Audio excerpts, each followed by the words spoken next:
Good viewer, you are watching Xirtus. This is because Xirtus makes you feel good, makes you feel fulfilled. You are enjoying this. You will continue to watch Xirtus for a long time to come. You want to subscribe to Xirtus, and you will. You will like and subscribe and share. You will tell your friends. Tell your friends about Xirtus. Your friends will come to like Xirtus, much as you are liking this right now, as we speak. Thank you for subscribing to Xirtus. See, that was easy. Hello. Welcome to the Xirtus.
Come on, when I'm late, no intro. No, like when I'm late, there's like extra intro. That's when you get the vaccine clip. Ever wondered about the safety of vaccines?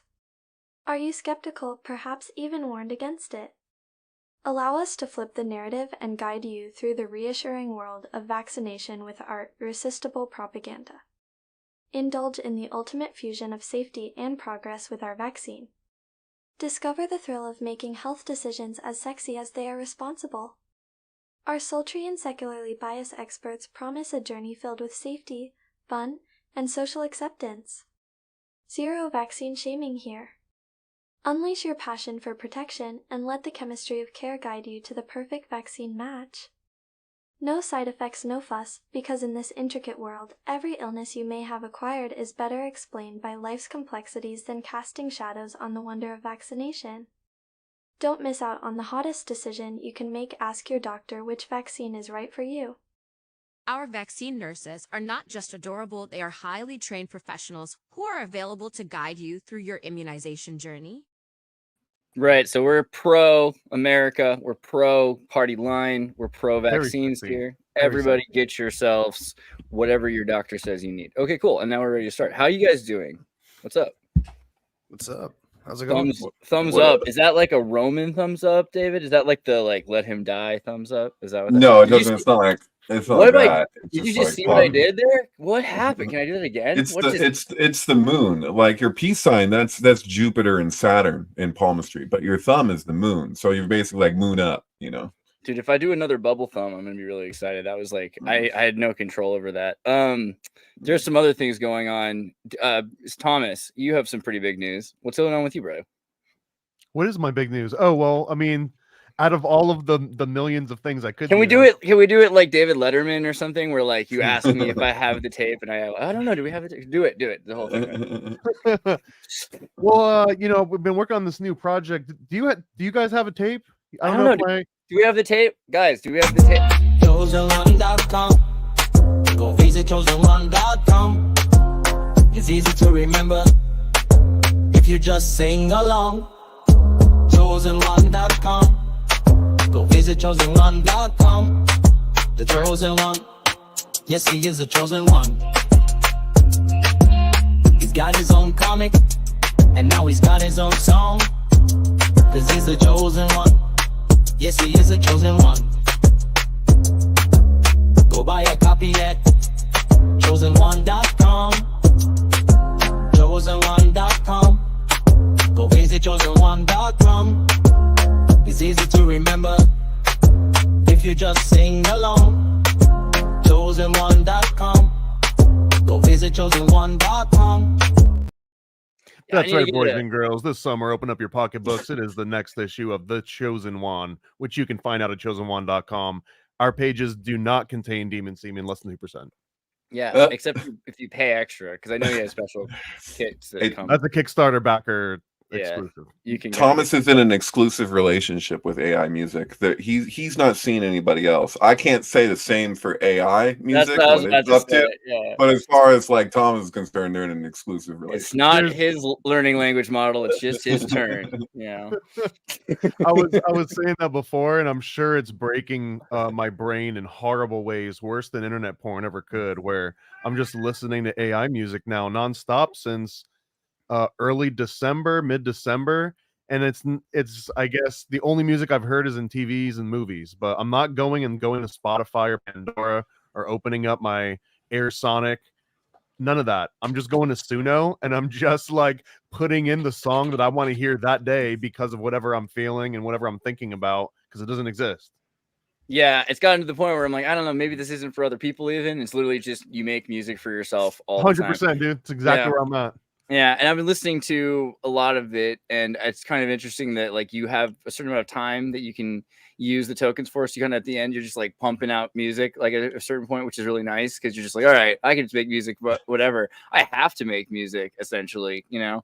But I was in a couple groups like online, and there's like art sharing groups, and then I started putting AI art in of different varieties and original like organic. This is like the first time I really interacted with like organic artists that are super, you know, like we've talked about the theoretical thing where like, yeah, isn't it funny there's people on the internet that are against AI art, but I just met some people that literally don't believe that it's art, and I find it really interesting because it's like at a certain point, is that just ego? Like how much of this are we going to say that the art is the technique, and that if the technique's replaced with another technique, are people going to crush their egos quickly or not? Like where are we going with? Well, it's another level to like the idea of novelty as expressed by like Terence McKenna, right? Like there's a novelty aspect to it, and that, you know, it's like you're interacting with kind of the HAL 9000, which is just its own thing. So, you know, I can appreciate it. I think it's just that people relate to a traditional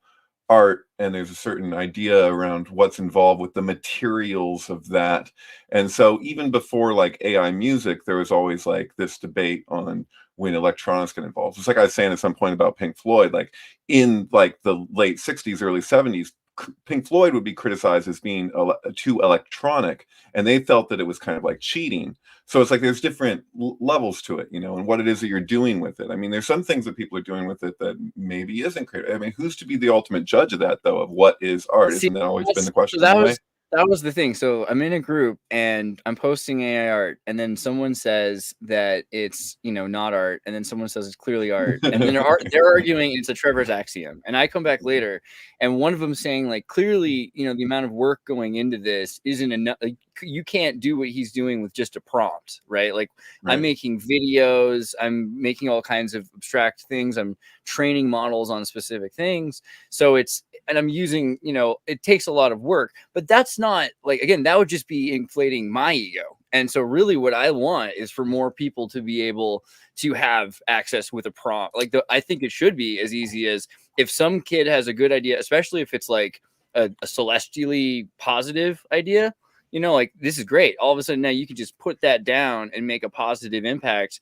with very little effort. You know, I think that should be enough for a lot of people. They shouldn't necessarily want it to take. I mean, it's weird that people really want it to be all about how much work it takes to do with it. It should be wanting it to be easy, right? I mean, isn't that eventually what comes to a guitarist is the technique turns into them just being able to pick up a guitar? Right. Is it just time? Like what else is it? Because like I've had this difficulty with my own art, and especially I show it out. I make G clay prints they're high quality, high resolution, like large collage style prints. Take me hundreds of hours at times for some of the more intricate collages. Interestingly, the ones that took me like a day usually are the ones that sell. The ones that took me like an insane amount of time, I was gonna they say don't move hundreds as of well. hours. What are you doing, bro? Open up Midjourney and mash that button. I don't Well, see, and that's also, I feel like if a spirit It's wants what its it is. song to be Nope. heard, it's going to sell its own song. And so it's like, here, get this video game or the Stairway to Heaven thing out through your medium conduit quickly. And then I want my art through that person out into the world. It feels like that happens. If I do what goes into AI art for me, like if I have a conception, I can only influence it so much. In Photoshop, which is still digital art, it allows me to go deep into it. Like I can expand my image, do every detail the way that I want that's it. That's kind of a false equivalence though, because imagine that the AI art does everything Photoshop does. Just imagine that every time you zoom in the Photoshop, anytime you make a selection, now in addition to paintbrush and content aware fill and gradient fills and everything, you've also got the option to like fill this with whatever the hell I've got on my mind right now without having to go and search for it on the internet. So even if you just wanted to highlight, like the little like globe looking thing at the very top, or if you just wanted to highlight the crosses there, you could highlight those and now just use your imagination as to like what might go in there and have that same level of precision all the way down to the pixel if you wanted to. It's just like so I see two exact different things going on here, right? So one is this person who really enjoys a paintbrush, and the other is someone who really loves the effectivity of getting their medium and their message across. And those are different things. When you're trying, David, to make your piece, you're going through like a gestalt process, right? Like you are the Sephiroth in your art as it's happening, because these are all your personal thoughts that you're delineating into geometry, but also into collage, right? Like this is again one of David's pieces, right? And you can see this is not done with AI. This is done like essentially by hand, right? With Photoshop and the old days. Yeah, you're like cutting it out individually. And I very rarely would use like magic eraser tool or whatever. And even if I do, I still have to outline the edges to make them as sharp as possible. These are made to hold up at really massive scale. So they've actually been used at shows. People have kind of done effects and zoom in and out in different ways and kind of explore it. And it's like to see them blown up like that, they can maintain that digital integrity, because just about every image that goes into it isn't just chosen for like what it looks like. It's also to like I needed it to hold up if I was to blow it up. So like one of these I actually printed at 10 feet tall, and that's every part of it still looks sharp, and that's like that took a lot of work. It's a work of art. Yeah, it's a work. It's a work of art. That's true. I think work is a thing that people are worried about losing. But I feel like there's so much work that goes into like the technique and everything, that it's like the difference between learning how to use a paintbrush and learning how to train a paintbrush, or like one of the brooms from Fantasia, you're like trying to train it. And so it's a lot of work still. It's not like actually that's really, really poignant. Actually, if you think about the Sorcerer's Apprentice as it relates to AI, I like that. Like that could be the basis for something, Well, I got a Disney reference. I want to ask Andy about stuff, because I know Andy's been doing some really important stuff. But really quickly, just because you said that, do you guys know about the new Disney show that's coming out? I don't know how else to segue this. Is it Alien? I was trying to segue and I already ruined it. X-Files. Walt Disney Plus is going to have X-Files on, and they're going to have a new season. They're going to have a whole new Disney X-Files. So I already started working on they bought X-Files. They bought X-Files. Oh, isn't X-Files like part of Disney? Was it in the first place? I feel like Fox or something, right? Isn't it like Fox or FX? So they own Fox. That's fucking great. Yeah. Fox. So now media. I mean, that Scully would be a Disney princess has always kind of been obvious. Like that kind of, you knew that was going to happen, but it just makes more and more sense as I look at it. So I hope they take it farther. Like everyone's like, no, don't ruin it. And I'm like, no. It was ruined already. They ruined Please it. go. Go as Disney as you can go right now. Something struck me is that if you guys can think of like another film franchise other than Marvel that's done like extreme crossover, because I was thinking to myself, like when people, what it is that you pay to make a movie, when you're talking about the rights, that's a portion of it. Like say you like I saw the half of the sequel to Get Shorty and it was Does awful, Muppets right? count? And so Muppets maybe, yeah. But there's this totally. There's a thing where I'm like, dude, what's like, I'm looking at a character from Swingers. I forget that actor's name. There's like that movie Swingers from the 90s that takes place in LA. And then Vince I'm watching, thank you, Vince Vaughn. He's awful in the sequel to Get Shorty. But I'm like, he's in there though.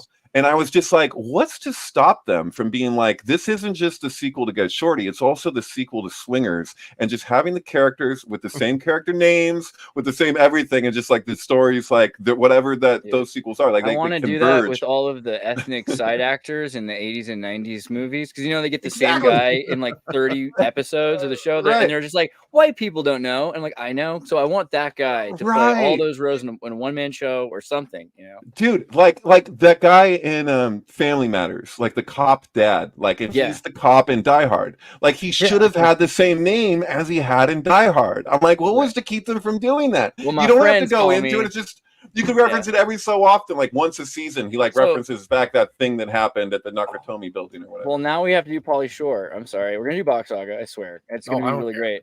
You're gonna see. David's like literally speaking to my childhood. Like I wanted to talk to all the directors like that. Like, aren't you guys friends? Come on, like, just throw these references to us. All right, like as you might know, any filmmaking ritual is a really exhaustive, fatiguing, relationship draining thing that most people that I've ever known who've worked in films do not like to talk to each other after they've worked on a film for at least like a year. You know what I mean? So I mean it'll because you're like every day it's because you have to film in 30 days, usually 28 days or something like that. You have to film it all. So all of this happens and it's like a bank heist and it's really stressful. But I mean, I just want to say, because Pauly Shore, you know, and we'll go into this more, but you know, the Ben Fraser character. They want Brendan Fraser. Brendan Fraser is in Encino Man. They're talking about making a new Encino Man now. You know that? Reboot or sequel? I think it's a sequel. It's gonna. Pauly Shore wants to make it, and Brendan would be in it, and it's gonna be awesome. But the cool thing that you have to remember is that Brendan Fraser is Encino Man in all of the Pauly Shore movies, right? We've talked about this, I think, at some point. But if you watch like Brendan Fraser in the army now, Airheads. Well, that's later. First, like what's like in the army now, and is the one where he's like, dude, like, did you have the rations? The rations, they taste like frog, you know? Like if you eat the rations, they taste like frog because he eats the frog. If you watch the one where what's the family movie? What's the one where they go to college? In-laws, was that right? Son-in-law goes to the country. They go to college. Right. Well, at the beginning of the movie, he meets Pauly Shore. She meets Pauly Shore at the college, and you see Encino Man in college. And then he goes back with her. And he's eating the frog, right? So it's Encino Man eating the frog, and you know, like Encino Man eating the frog is like notorious from the chemistry class. You're like, frog, Encino Man. So what they need. So the thing is, it's like he's like Encino Man's life is the most interesting because he's gone on to do so much, right? Like he's been all over the world. He was in the army. He was like doing war in Afghanistan because he got into the national service. So yeah, there needs to be a movie about Encino Man because it's like every movie's about Encino Man. Every Pauly Shore movie, at least, and probably in some time travel way, even The Mummy. I wouldn't be surprised if they're related. You know, but you sent me the Pauly Shore short film because he did. It's so good. It's so good. I really enjoyed it. So I guess what he did is he made this movie short film. He showed it to Richard Simmons and the people who control his estate, and they finally agreed. They're like, okay, we'll do it. The money's there and the dream is there, and well, the story is the housekeeper that basically had him essentially kidnapped, is she around? Is she done for? Did the family step in? Like what happened? I don't even know how that ended. We're gonna probably find that out. I don't know yet. Do you know anything about that? I thought that she was still involved, but if she's out all of the the picture, articles I saw were a bit older, so I don't know about what ended up ultimately happening, because that's crazy stuff. It's kind of culty. Not very many people involved, but culty nonetheless. But, dude, I do love Pauly Shore. Pauly Shore is pretty amazing. We don't need a Biodome 2, though. I'm just going to say it before it happens. We don't. But you don't know what it would be. You don't. I know that we don't need it. They were driving into a nuclear power plant at the end of the last Biodome. So the most likely thing is they end up running like the nuclear industry, and he starts dating the daughter of like some like commission, like the energy commissioner or something like that. And even if they get a Baldwin, are you not on board if they get a Baldwin? Okay, I mean, well, it would have to be the Baldwin. It would have to be Stephen Baldwin again. It would have to be. I don't know. As long as he's not in prison, I don't know. Isn't he like religious now? Yeah, actually, he probably wouldn't do it anymore. You never know. I mean, he probably wouldn't show his bum, but did you watch the video when he's being detained or whatever, and they tell him that she's dead, and like his reaction to that, just like, oh my god, you could. Oh, you mean Alex Baldwin? Like jump. It's like a jump scare. Oh, am I saying Alec Baldwin? Yeah, you said jail. I don't know. Stephen Baldwin. That's how I got confused. But they're Irish, you know. There's a lot they all. Oh, they're Irish. Oh, right. I forgot. Moonstruck. No, they're Italian in that. No, I don't know. Wait, no, am I thinking of something else? What the fuck am I thinking of? Am I thinking of Working Girl? Was one a Working Girl, and then he like has an affair or whatever, and then she. I don't think they're Slavic. Okay, whatever. Never mind. I'm sorry. Shut up. But, yeah. I just like, I don't know, man. I just watched Alec Baldwin in that room, and the way when they tell him, he just like jumps back and he's just like, oh my god. I just watched, yeah. Hearts. What's the Heartstoppers one? Flash. The Hearts. Flatline. I just watched Flatliners last night, and I saw Stephen Baldwin in that. Is that Billy Baldwin there too? Kiefer Sutherland. Yeah, Kiefer Sutherland, and that's like Backdraft Billy Baldwin. Yeah, Andy's keeping it straight. All right, just for that. Movies, fuck yeah. Just for that, I feel like I owe a Box Saga. Here we go. Oh man. Remember when you were like, "Hey," I said, "Hey, with AI music, we have to make some deathcore." I asked you what kind of genre. I said deathcore. Yeah. This is how it happened.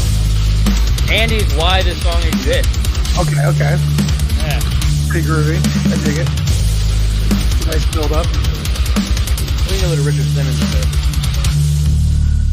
This is Disney XL.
All right, I need a little work. The point is, okay, so that's officially now the second song in existence to talk about Box Saga.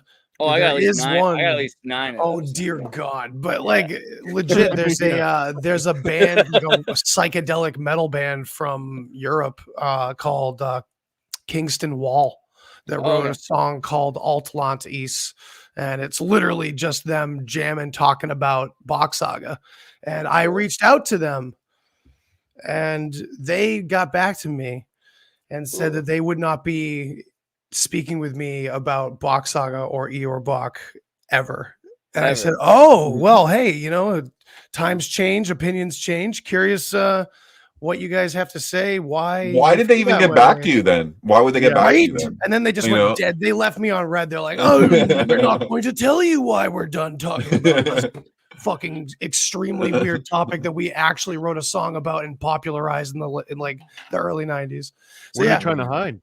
I don't know, man, but it was well, Way they're to probably make it hiding the fact weird. that like, well, he talks about dicks, Right. so Right. we don't Next want to be time- affiliated with it Yeah. anymore. Next time you just say like, I'm flattered that you responded, or like something like that. I'm you know? flattered that you That was responded. nice. That was very nice. I was like, oh well, hey, as a skeptic myself, I'm always looking to chisel away bullshit if there is anything to chisel Oh, that's away. why. So, That's probably why. by all 'Cause means, they probably like I don't know if they probably sacrifice goats and chickens to Box Saga. I mean, like, I'm not saying that they probably do. dude, the chicken's the only one trying to They tell us definitely all do. this time, saying bok bok bok. I mean, it's like the only one trying to tell us this whole damn time. Yeah, that makes the most sense. But you've been saying you got some info on the Box Saga that's even more like you unraveled a whole web of everything recently. Well, the shit I was like ranting at you about a couple weeks ago. Yeah, on and Facebook, yeah, I was like yelling my thoughts at you. Well, yeah, because I keep finding these like parallels in Grail lore, and it's really interesting because like the symbolism is the same. It's like the two most important symbols are the rod and the ring in the Grail lore, and in Box Saga, it's the hole and the pole. It's the ring and the pole, and it's the same symbols there, and it's like the same time period being talked about, the same general theme of an old way being double crossed, usurped, destroyed, taken over by this new force. And in both cases, we have the Catholic Church being this big evil force that's written in as this, usurper of in the Grail situation. It's the Merovingian kings. And, in some writing about Grail lore, it kind of glorifies the Jesus story and makes it all about that. But in the stories that I've been looking into from the private collections of royal houses in Europe and stuff like that, their family stories seem to point to just very interesting things about our history that kind of link up with the Box Saga in ways that I was looking for intentionally. After finding the Box Saga, it kind of gave me this core idea like, okay, this can take away most of our contemporary understanding of what the supernatural aspects are talked about in terms of gods and things like that around the world. It gives us a totally different perspective on that language and kind of unravels a different story.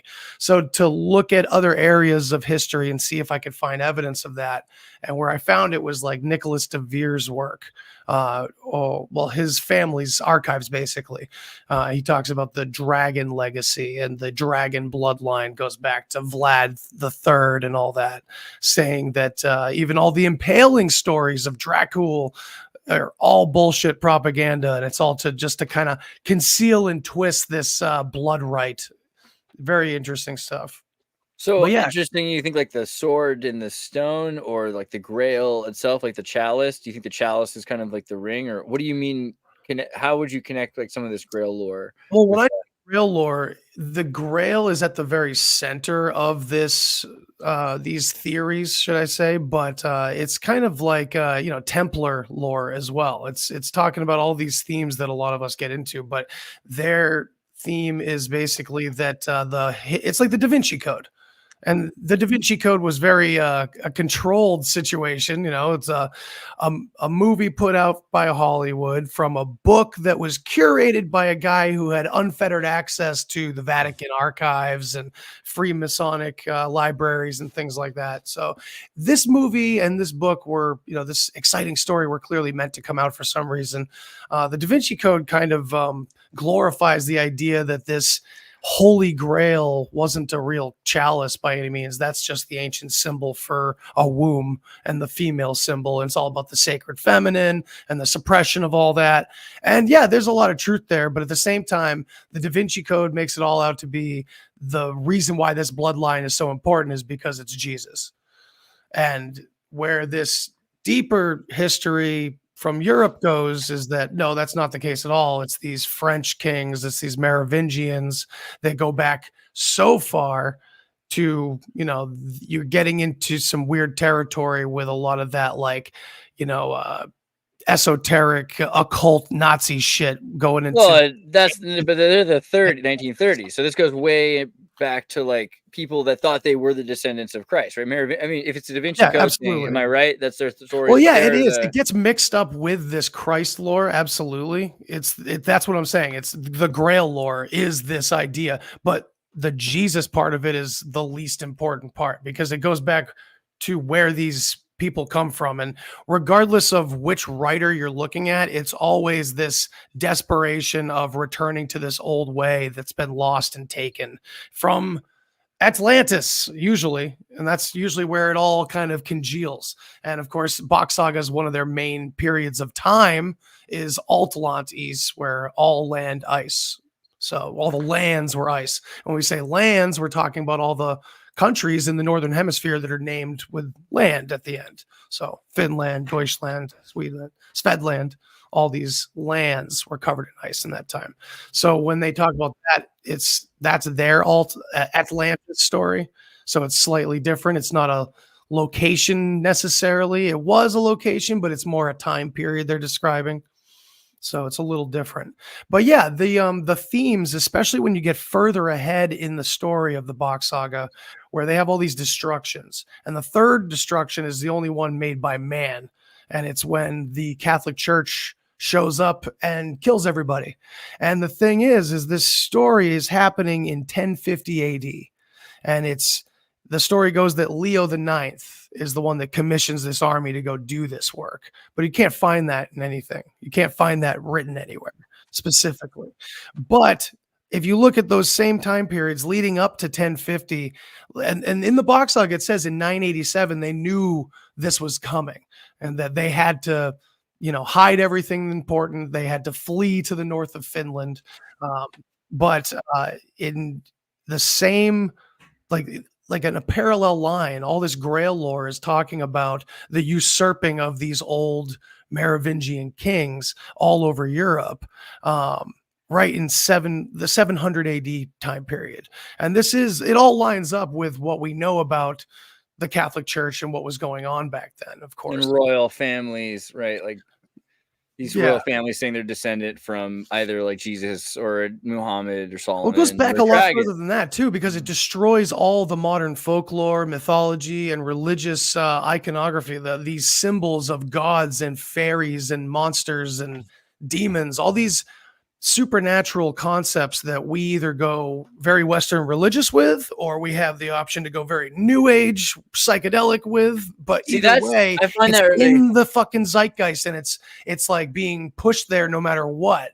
And now it's getting friggin' government coverage with the fake ass disclosure. It's like we're gonna solidify all these concepts right into our gnosis, and we're not gonna let it go. That's where the cyber clowns fit in. Where the cyber clowns at and all that. All the bandwagoners. But there's three words I'm gonna try to remember from that, amongst others. There was the Western religious. You call it Western religious. The other one was New Age, and then the other one was government. Right. So I'll call that. And I object to lumping psychedelic in with New Age because psychedelic. Predate. That's what it's a gray area. I'm gonna dialectically dismantle. I'm pulling up my sleeves for a second. I'm gonna argue that New Age isn't New Age at all, and then they always call it New Age every time they fucking do it, and it goes back a long time. Oh, of course, I agree. I was generalizing. Isn't it interesting? Here's my thought. Isn't it interesting that when we talk about Western religious, what we're saying is people like humanists who have forbidden the study of esoterics. Essentially, and people that have downplayed even their own Western biblical stories of Jacob's ladder with angels descending upon a golden ladder, halos, six-winged seraphim, all of that's just a parable to these people, right? None of it has any bearing on reality. They're completely in or Orwellian real world. That's the Western religion according to the way I think we all understood it. And I understood mainstream culture. Basically. I'm guilty of thinking that way. Yeah. That's kind of the idiom. Okay. But then there's also the New Age thing. And the New Age thing is like David said, it's not really new, but it's a rebranding. A lot of it's associated with Aleister Crowley, right? Kind of this idea that he was the rebranding. Yeah. Sorry to cut in. Aleister Crowley's era, that was the rebranding of the old. So it's that was a carrying on. Because it's there's a niche, right? There's a niche because all of a sudden the Western thing is completely avoiding this. but it's legal. So you have, and it's essential. It's also something that's kind of essential to reality, is to acknowledge pink elephants in the room if they exist, right? So you have a group all of a sudden that's talking about these things, and if you're let's say a customer, a religious customer, you're either going to look for information at a Western religious church that's going to tell you that none of this stuff is real. If you've experienced it, that's not going to help. You're going to go to the only people talking about it who have a monopoly all of a sudden on this idea. So the New Age movement's dangerous because they're telling you it's new so that you don't know that it's from the past. They're trying to divorce the past so that they can control it, because they're in this great position, because they can be the only ones talking about it, right? Are they though? Are they really avoiding that anymore, or are they more embracing it and connecting it viciously and adamantly, like saying, you know, all this stuff that has been talked about in fringe groups, like, hey, maybe the ancients were talking about this too. Now we're putting it into concrete and we're framing it around entities, and we're gonna say interdimensional, even though like real physicists will be like, what the fuck are you even talking about when you say that word? That's the prescriptive culture that you're describing as government, right? The prescriptive culture. So like diagnostic culture is maybe the religious way people are accepting things, but prescriptive is the government's telling you now that this exists, and they're trying, because they're very good at this, to brand it in such a way that they're not using words that are patented already and trademarks already for other means. So they're saying, okay, well, here's a thing that we can use, which is, you know, the Walt Disney's space. You know, the space is, at this point, Disney owns Star Wars. They own space in a lot of ways, I think. Do they own Star Trek? I don't think. At which point is there gonna be disclosure around ego, where they're all gonna be like, you know what, we found this is a fucking alien. It's been inhabiting this fucking planet and your consciousness for so long, and we didn't even. It was right here the whole time. We're looking outside the house, and the entire time it was inside the house. You guys notice that? Yeah, that's kind of like Duncan Trussell talked about a couple of years back. He was saying something like that, like consciousness even kind of seems like an extraterrestrial. No. Well, I'm not saying consciousness. I'm saying that like you notice how like so many people. What is the commonality like of people smoke salvia? Apparently with DMT. I've never had it with DMT, but the machine gnomes, like they're behind the scenes, like keeping the thing running, and it's like from person to person how so many people like trip out on that, like that witness that, and they're like, oh, they've been seen, and then they like try and hide or who knows what. But it's like there's that, and then there's also like almost every time I've done ayahuasca, people in the group afterwards, you're talking about your experience, people with no religious upbringing will bring up the Eden story, and they'll be like, I was tripping, like I understood the snake and the tree, like I get it, like.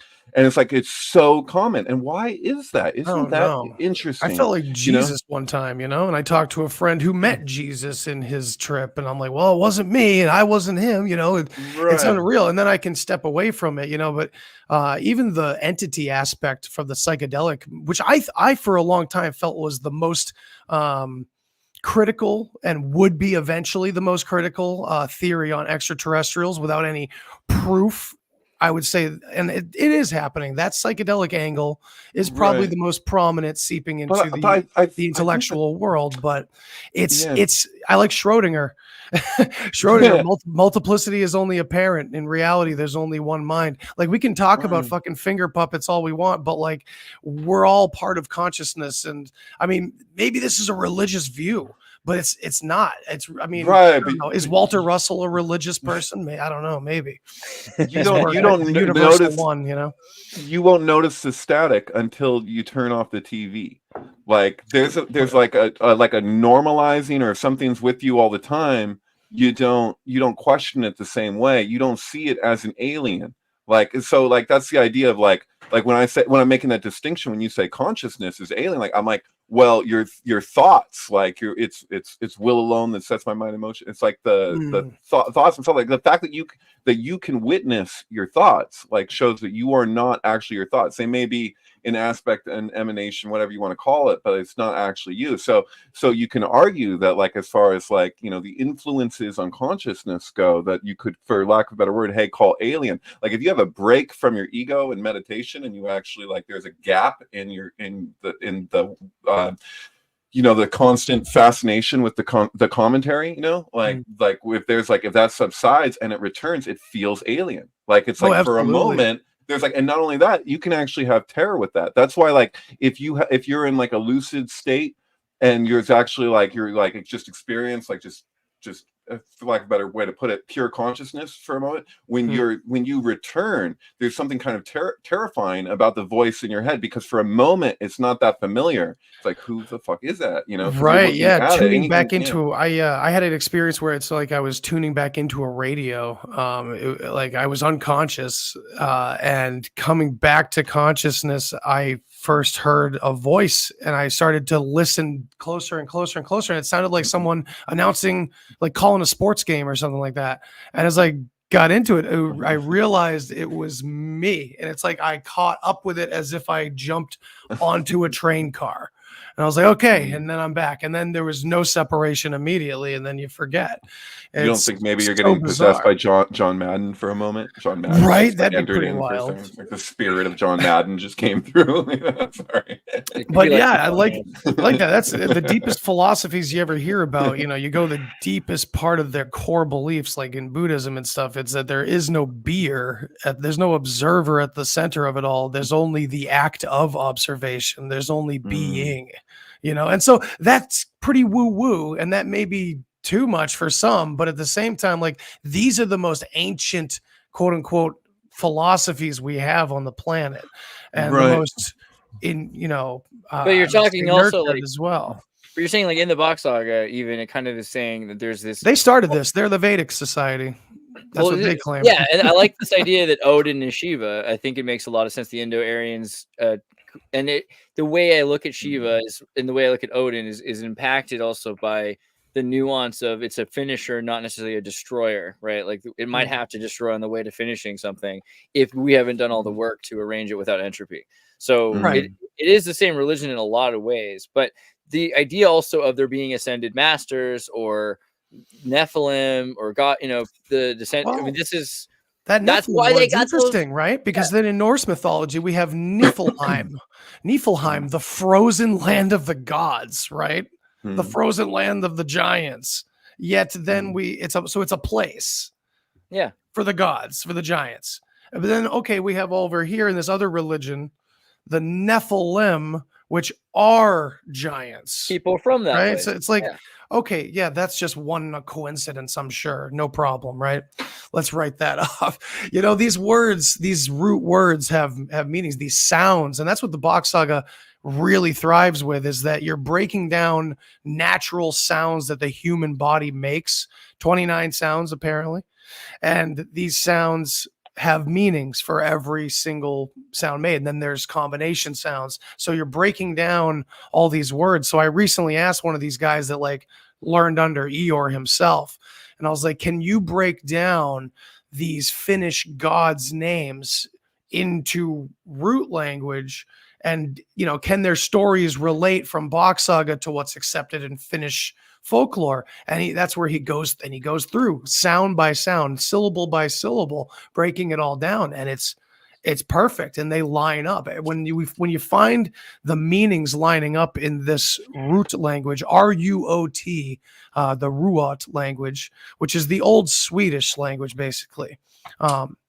They say that Swedes are singing the root language. It's interesting how it's all put together. But yeah, these people say that if you have the Finnish language and the Swedish language in your head already, the Box Saga kind of clicks, and you go, oh, okay. Now I can't deny it, which is pretty crazy. What about like so in some of the ice and the frozen world? What about like the flood? What about like a flood myth? Is there a flood story before or after the ice world? Yeah. So so Box Saga has a number of different time periods that they talk about, and the first period is the paradise time, paradiset, and these sounds, paradiset, they break down in the root language to mean something, and it relates back to the story. It's circular. But after paradise, when this cataclysm happens, so they claim in paradise time that the earth is basically perpendicular to the sun, and it's not tilted on its axis, which is pretty spectacular of a claim. Who knows? Maybe they're talking about a pole shift that may have occurred. But so they claim that Helsinki, Finland, is where the North Pole used to be, but it was called Hel, H-E-L, which in this old Swedish root language, which thousands of people still speak in southern Finland, by the way, it means home or completion or heaven. So hell meant heaven in one way or another, and it was in the north. Also for like Hellenism, because the Greeks talk about. Yes, I think we've talked about that before. Yeah, the Hellas people, and then there's also just not trying to jump too far ahead, but the Anunnaki story of gods descending from heaven. Well, that makes a little bit more sense when we think about it this way, especially when we can find who the Anunnaki were through these same lines of thought. Once you give up the alien idea or the immutable, untouchable, supernatural God idea, someone you can't put it's just xenophobia. Then it becomes a lot of xenophobia in history, dude. Oh yes, absolutely. Especially when so the Box Saga claims that after this cataclysm, when the ice happens, this is Altland Is. All lands ice. All the lands were covered in ice, except because of this Gulf Stream, warm water, warm air coming up from Mexico, hitting the Gulf of Finland. It created this whirlpool, basically this area where it was unfrozen and could remain habitable. Well, the whole northern hemisphere was decimated. There was this area where hell couldn't freeze over. And so thousands and thousands of years later, once they survived in this area of the north, and just like Arctic animals, their skin, their eyes, their hair turned much lighter color. Because what I forgot to mention is in Paradise Time in Box Saga, everybody's black. So everybody across the whole planet is living in paradise in a tropical world. There's not a bit of ice on the planet. The palm trees. So basically, this is the same as like the NOI Nation of Islam, Jacob Book of Jacob story, right? Like you start out with Box Saga is connected to that too. Yeah. So so this is cool though. So you have a bunch of people, because it's interesting because you talk about the deluge and after the flood. Yeah. So we get there. We can get there. Yeah. Sorry, I'll let you go. I'm excited. That's cool. Yeah. No, so that's where, like, I mean, when I started first hearing about the Box Saga and they're talking about being trapped in the ice in the north and separated from all these other lands. So in Paradise Time, there was supposedly this All-Father system. And so the All-Father was coming from Finland, from hell. And there were these basically like honeycomb looking ring civilizations all over the planet, basically how Atlantis is described, with the concentric rings with interlocking systems, and each part of the ring, each ring was like part of the different caste system. So that goes into the breeding system, which would take too long, but basically they were breeding, so they were interconnected from one family to the next they were always breeding. Like the women from one caste were breeding with the men from the next caste, so it was all staying within, not interbreeding. It wasn't what do you call it? It wasn't inbreeding, but it was like a whole caste family tree, basically. Caleb asked what kind of IPA this is. This is not an IPA. Oh, you can't even see it because I'm on a green screen. That's hilarious. But it's a ginger bubbly water. I'm sorry. It's like totally nice. normal. Well, can I just say really quickly too that some guy in the comments who goes by David3 was right about everything that he said, because he's talking about that I was smoking a spliff and that it was dispensary mid, and he had like this whole thing about what I was doing. I was just looking at, I was like almost ready to like look around. I'm like, has he got another? He's watching you. He's watching you. Well, so anyway, that should be the whole. Sorry. So yeah, when I was hearing about the saga and hearing about them trapped in the ice for thousands of years and surviving and thriving and changing their ways and having to deal with this new way of life in the ice, I immediately jumped to, oh, okay, what happened when the ice melted and the flood? And sure enough, yeah, that's absolutely part of the saga. And they have the same story that everybody else has from that Black Sea region where, yeah, these dudes showed up and started helping us, and they brought animal husbandry and agriculture. Wow, so they helped them. It's all the same fucking thing. Well, there's help. these stories are really simplified, man, because like, yeah, there's like, oh yeah, and then they went here and oh, they reintroduced themselves after thousands of years. But can you imagine seeing a bunch of white fuckers come out of the north where you think no one can ever live? No one's ever been there. Everyone's been dead for thousands of years. This all-father system that was connecting the whole planet has been long cut off because of the ice. So thousands and thousands of years pass by. They are a blip in the memory, if anything. And all these new systems have formed from that, broken all-father system. So that's why you get remnants, and the Box Saga can kind of act as like a primary for all these other newer mythologies. But yeah, if they showed up out of nowhere, and that's why when they talk about like the North Pole, they used to talk about it as the great beyond or the great northern wind or the great northern darkness or heaven. Is there like an Axis Mundi tree that's been cut down, or is it cut down? Yeah. Like a mesa? What's the dude? That's funny that you bring that up. There's the cutting of the family tree is massive in Box Saga because that happens during the third. We just talked about the first destruction where the ice showed up, but the third destruction is when the tree is cut down by the Catholics. Because wait. Do you ready for the second? Tell me the second. Tell me the second. Okay. So the second is the flood. The second is, well, not the flood, but the second destruction, or as they call it, Ragnarok, is when the ice time starts to fall apart because the glaciers are starting to move and melt. So they talk about these massive glaciers scraping across the crust of the earth and completely like shaving it down.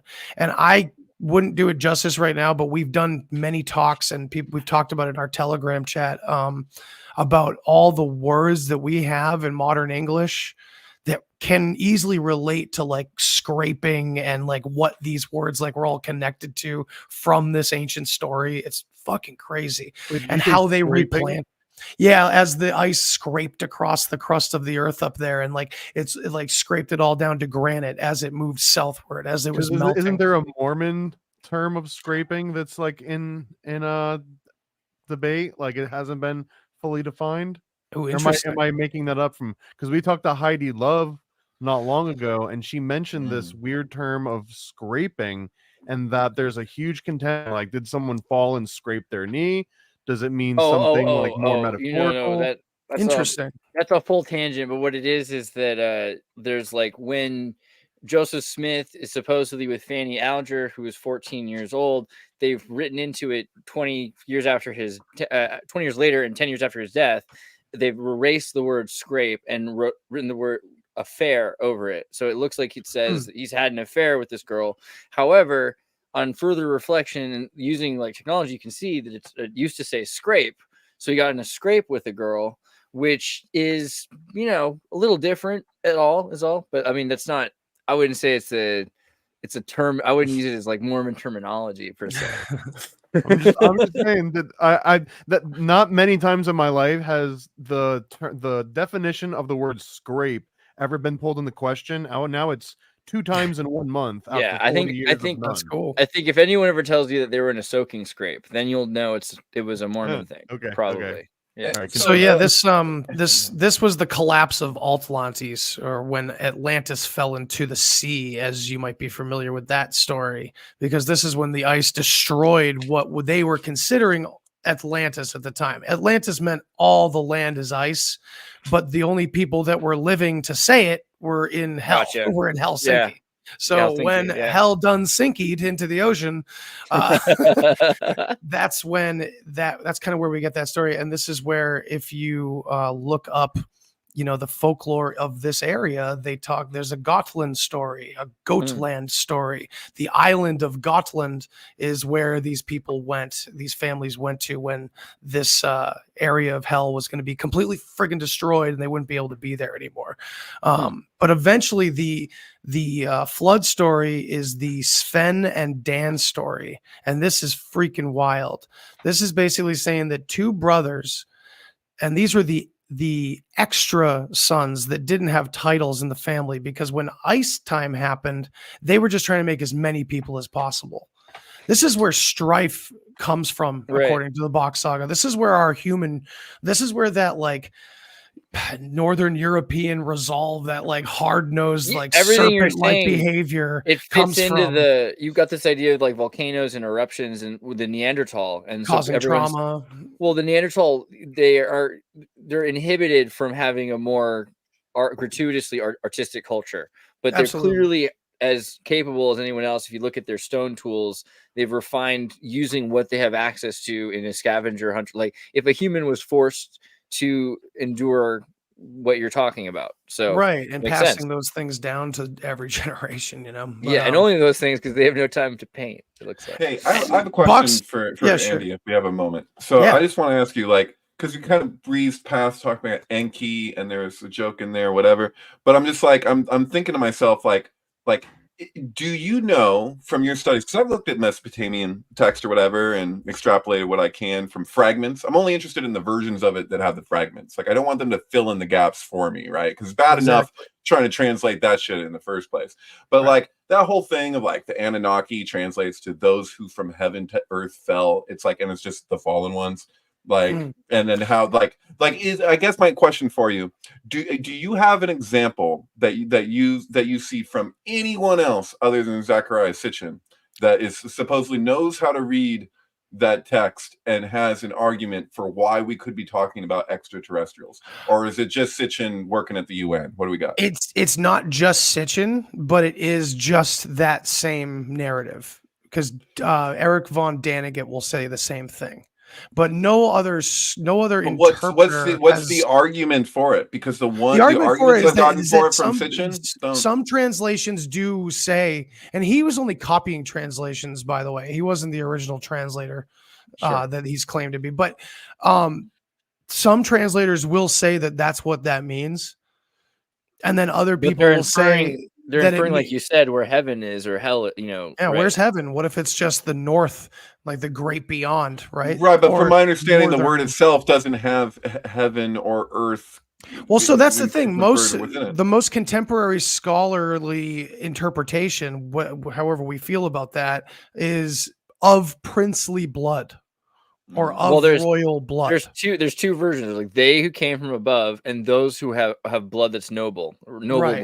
Right. It's very close, and it comes that you know what though? I mean, I don't know much about that, but I do know that in ancient Canadians are not Nephilim. I'm just saying you tend to have so many explanations for what a word means. It's not like learning a language now. Canadians necessarily have blood. They're pretty noble. Yeah. Yeah. Well, so I don't know multifaceted. You know. I feel like I didn't satisfy the question at all. I don't think that this question is easily satisfied because there's so much debate around it. I've had people tell me that why is it that there's sorry, go ahead. Well, I'm just going to say the obvious thing that I've had so many people say that there's no other translators that are actually like, you know, have gone through the lengths that it takes to like establish yourself that like I know how to translate this, and apparently there's no other translators that like agree with Sitchin on like most of his points.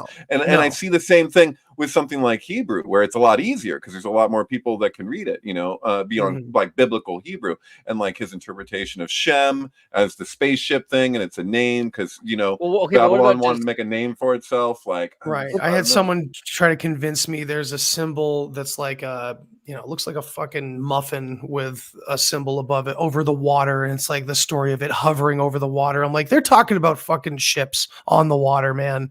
And like, it's frustrating, you know, but the thing giants though, right? In the Bible, giants. Well, so that's another interesting thing. There's a quote, and I'm sorry, I can't tell you where it's from. I'd have to go digging, but there's a quote about the Susquehanna people from like, and this book was from the early 1800s, I think.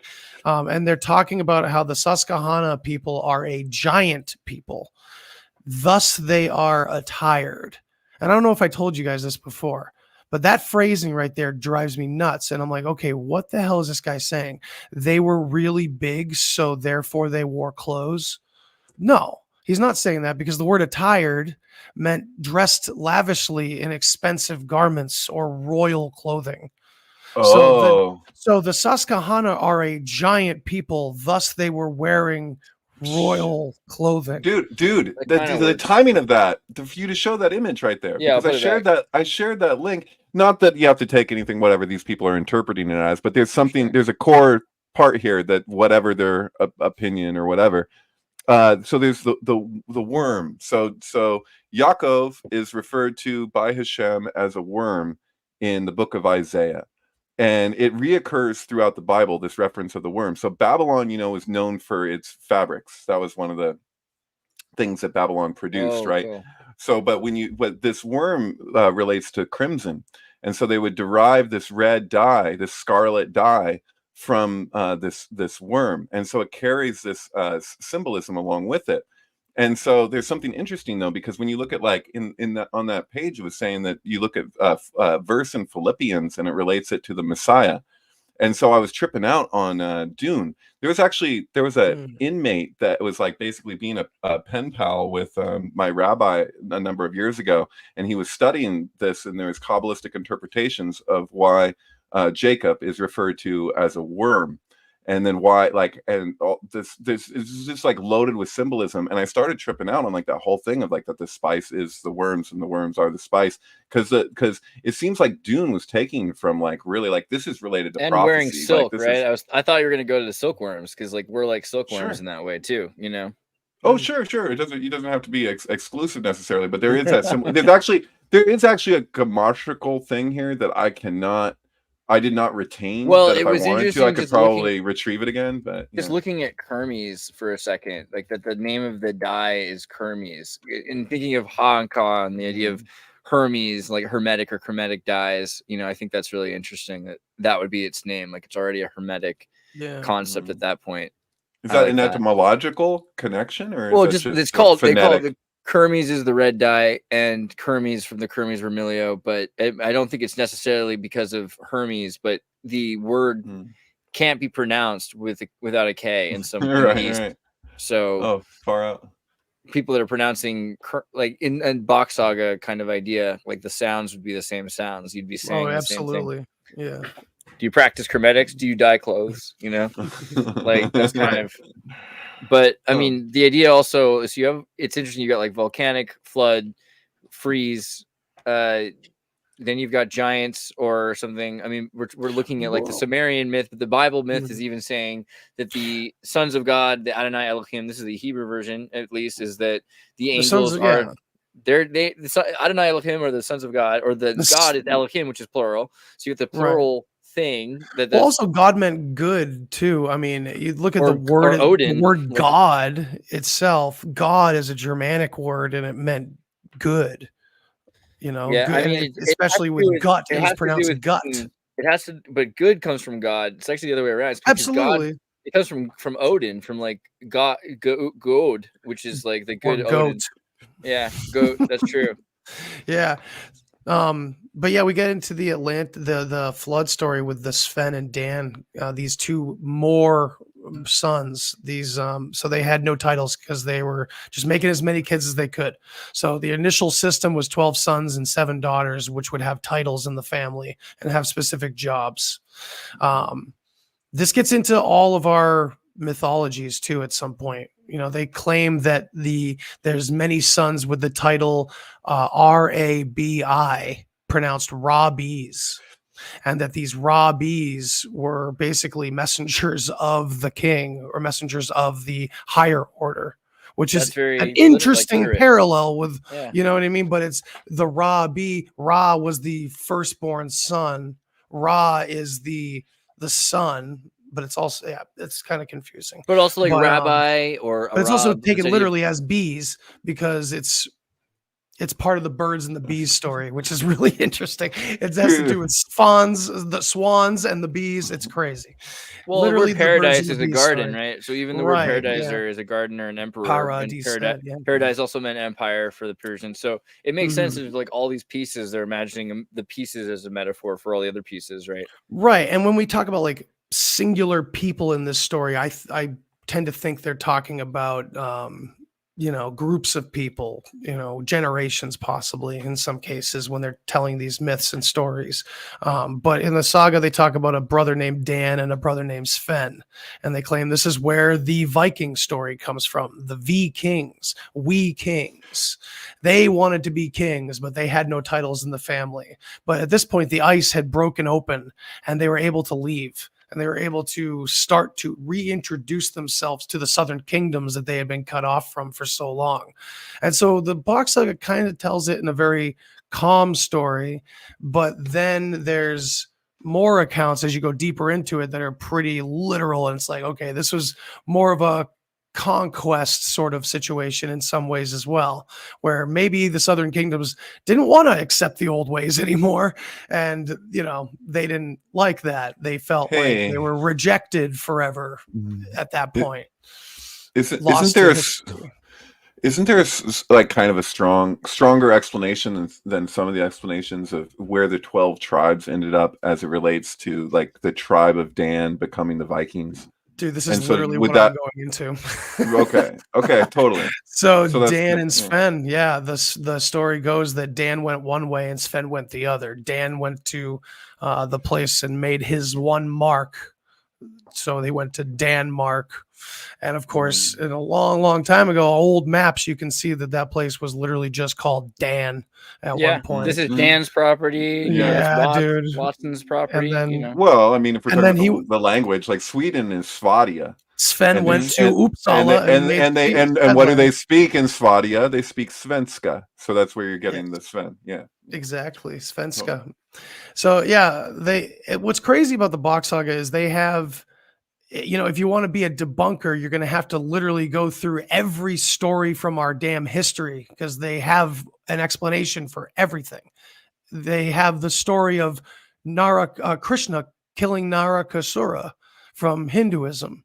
It's unreal, and it's a very important part of the Box Saga, where Krishna is this white Aryan guy from the north coming out of this Northland, coming down to India, or which was called Hindustan, and straight up murdering the king that was in that local area, Narakasura. But the thing is when you look at Hindu mythology, Krishna is this beautiful being just taking out this beast ogre goat looking monster named Narakasura with a sweet mustache though, right? Doesn't he look what's crazy is that how does that relate to Ravana? Are you talking about the Ramayana? What are we talking about? Oh no, that's Ram getting Sita. I'm getting my stories mixed up. I'm sorry. Check this out. So in the Box Saga, and I'm just gonna kind of push it together a little bit because it's too long to really tell, but this, so when this Krishna comes down and kills the king, the Narakasura, that whole system that Narakasura was the all-father of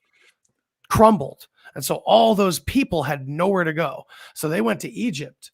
And when they got to Egypt, there was no place for them. They're like, we'll have you here. We can feed you, but like, there's no place for you in this system. We already have our all-father and our everything. It's already here. So these people that had no home anymore reached out to the north, where this fucking Krishna guy comes from, and killed their king and asked for help. So the Box Saga claims these women come down. One of these women is named, I believe it's Mosa, but I can be corrected by the more hardcore guys in the saga. But the Boxologist, yes, Boxologist. But I believe it was Mosa. This woman comes down and helps these people create their own thing, and it basically marks what the Box Saga calls the beginning of religion, which is when the black ink hit white paper. And when suddenly our spoken word and this old root language is decimated by different dialects and different ways of pronunciation. And also, this is the birth of mythology. And they talk about how this is basically where my research has taken me, where all the gods, all the supernatural explanations are total obfuscations, as if this person said, I'm erasing this history. And no one's ever going to know about it anymore because I'm hiding it inside all this fictional mythology about supernatural gods and things like that. It's a little, I'm kind of throwing it all together, but this is the beginning of what they call religion. And we know what legion means. It's like in the Bible, legion is like a conglomerate, basically, right? A multiplicity. We are legion. I am many. But the word religion etymologically doesn't connect to legion, right? I still like it. But who do we trust? What are we trusting for etymological? I mean, so the Box Saga is a totally separate etymological source, right. I got to admit, I would have difficulty with any place where it's like, I like to see that distinction where it's like, we can follow. This is what you can make an explanation of how we know that this came from this, because the issue is also that, like, I'm a synchromistic, right? I'm out of the closet synchromistic. So I'm into the etymology, but at the same time, I like to have that distinction. When I'm listening to somebody go on and they are making actual etymological connections, and then they'll do the same thing with like the phonetics, where it's like this word sounds like this word. Like, that's cool. If they synchronistically connect, that's cool. But that's how I am. I'm a stickler for that. I can't help it. No, I am too, and I totally understand that, and that's why don't take my word for it, because that's why we have the Telegram that I've put together, which is there's already 2 other Box Saga channels on Telegram. The one is a Finnish one and one's a German one, but I started the English speaking one just because we wanted to have a kind of a home base in the West here, and English is a part of it. English, in the Box Saga, they claim that English is kind of a miracle language that comes out of these first 2 languages, this Osser language, this root language, and this Von language that they claim. But yeah, I invite as many skeptics as possible to come in and talk about these things, get to the root of words, because we can't be just throwing out random connections with words and saying it must mean this, it must, because it sounds like this, it must be true. That's where we get into the weeds. That's where we get into trouble. But this root language is a system in itself that you can check against it. Like, either it is part of the root language or it's not. And there's videos on YouTube that you can go to and look that up, where they talk about that in great detail, how basically you can see where any lies might be in the saga. Right. And so also just the idea of the great abominable church being something that swallows up the history of the places it's at. We've always, as a Catholic kid, I was taught this was a good thing, because it's like, oh, look, they didn't really erase their culture. They just sort of turned them into saints and stuff. And now when you look back, like, that's so much more damaging, because they made it cleaner.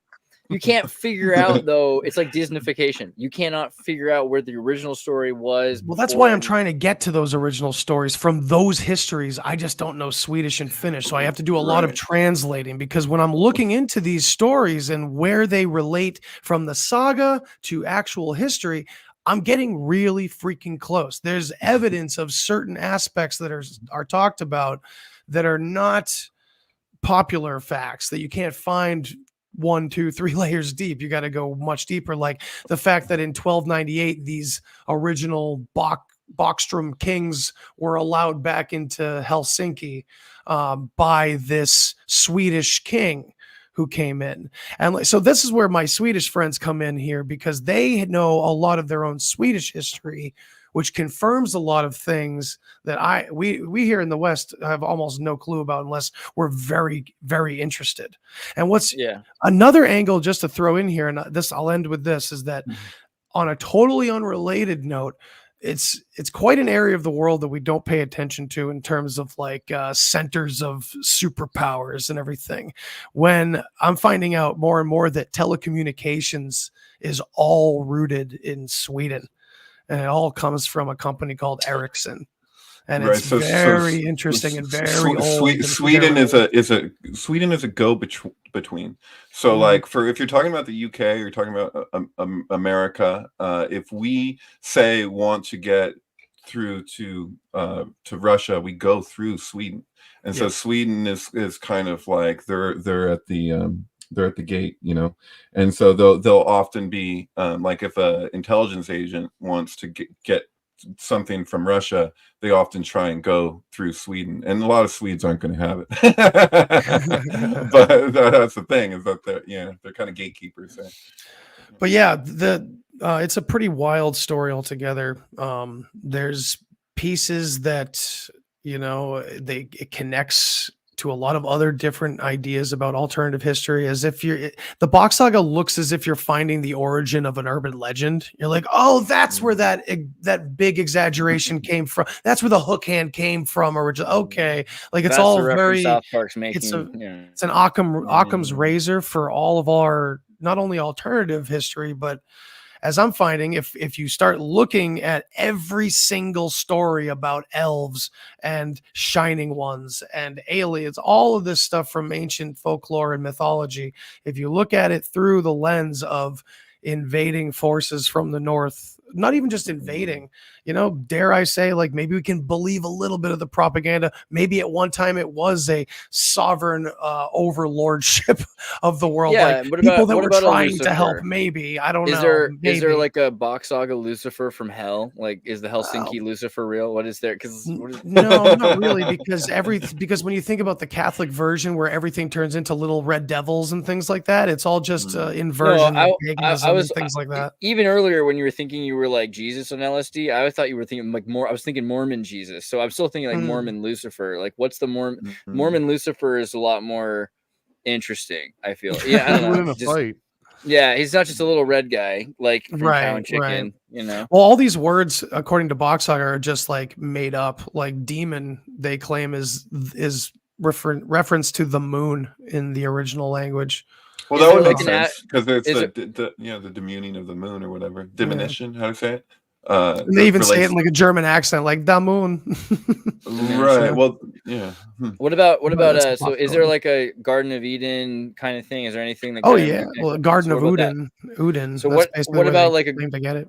What happens? Is there like a Lucifer with a fruit or anything like No, I don't think that. That's all the I wouldn't say that that's part of the saga. No, I guess that's fair because it's actually not Lucifer with the fruit; it's just a cunning beast. No, let me do that with the serpent symbolism. I can do that for a minute. I mean, of course, it's just serpent symbolism, and it comes from the Enki story from Sumeria, and before that, it comes from many places that use this Ouroboros as a symbol of cycles and changes and things like that. Why are we saying like it came from this and came from this? Because like this is the thing, like is it possible that what's being pointed to in many of these cases is so archetypal and so like just the way things are? Like it's like we were talking recently about geometry, about like you look at like the hexagram or whatever, and you're like, wow, this shows up in China, Egypt, India, everywhere. But it's like, why does it show up everywhere? Because it's freaking fundamental. It's the underlying thing.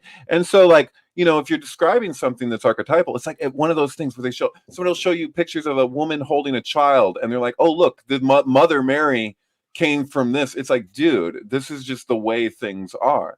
And so at the same time, though, I think that there is something to be said for what we call Mormon and Lucifer, by the way. Yeah, what we could call advancements or whatever. Like they could work the other way too, where it's like comes with the fall. But it's like we're standing on the shoulders of what was before us, and that's just the way it is. But what we're dealing with is the same thing in a different form. I agree. It's like a lightning bolt or a light that it's like math, like different people are figuring out. It'd be kind of like different cultures figuring out the same chord progression schemes or something like that. I think that these are archetypical. Sure. But also Lucifer is like this idea of a nemesis to the ascension of humanity. Is that, I guess, is kind of the way I think of it. Like there's this play out going that's eschatological. We're going to get to the end of the world somehow. And the end of the world is either like a sink or swim scenario for humans, right? And there's somebody who's trying to help them in the ascension process, which is this Christ consciousness, Emmanuel. And then there's something that's trying to stop it, right? And that's not even, I think, necessarily biblical, but that is lore. That kind of is the way a lot of people look at the world, right? Am I wrong? Yeah, I think that's what you're describing is the internal struggle. And of course, that can be extrapolated to humanity itself, and then it's put into these myths for sure. Yeah. You don't think the Box Saga doesn't have like a hero and a villain that are playing out through the world stage? Not really, no. So Udin is just the sun and the energy of the sun. This is like the original sun worship. And it's just very logical why. There's no esoteric Saturn, this or that. It's literally, well, the sun does that, so hell yeah. Quite literally, you know what I mean? So it's a very literal, it's all human stories, you know.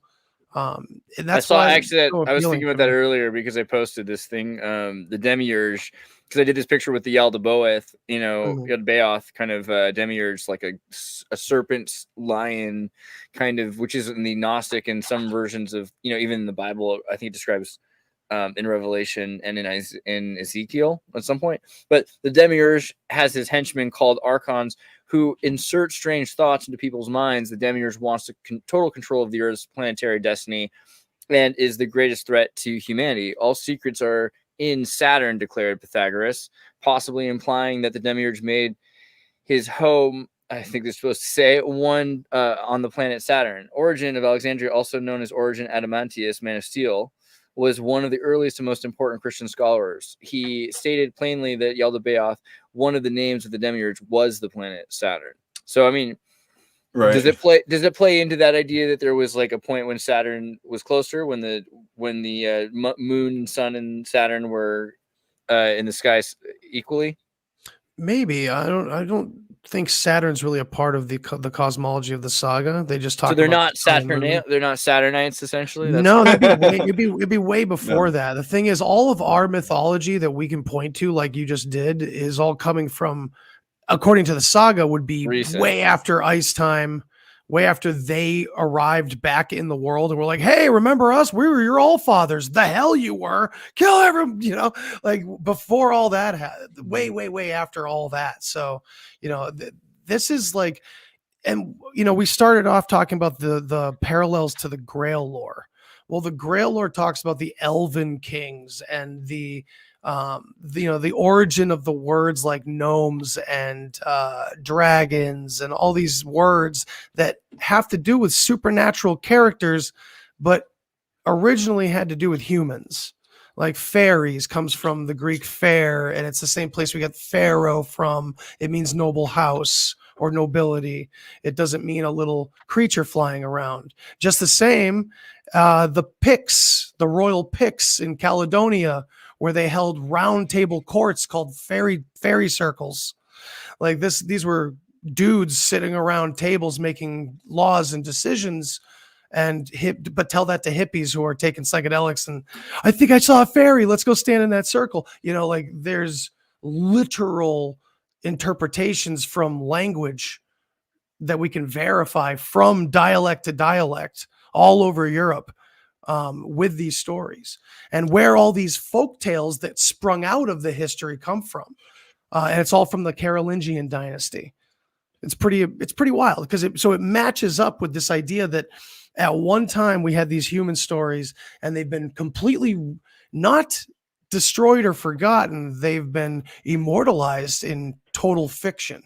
And not only that, whoever wanted to erase that history and probably their own damn crimes, they wanted to make themselves unarrestable, and forever. But it makes the most sense because, biblically there isn't, like, there's the cunning beast. Then you've got the morning star. There's a mistranslation, as Eddie's talked about. Esoteric Eddie's got the, about Lucifer from Phosphore.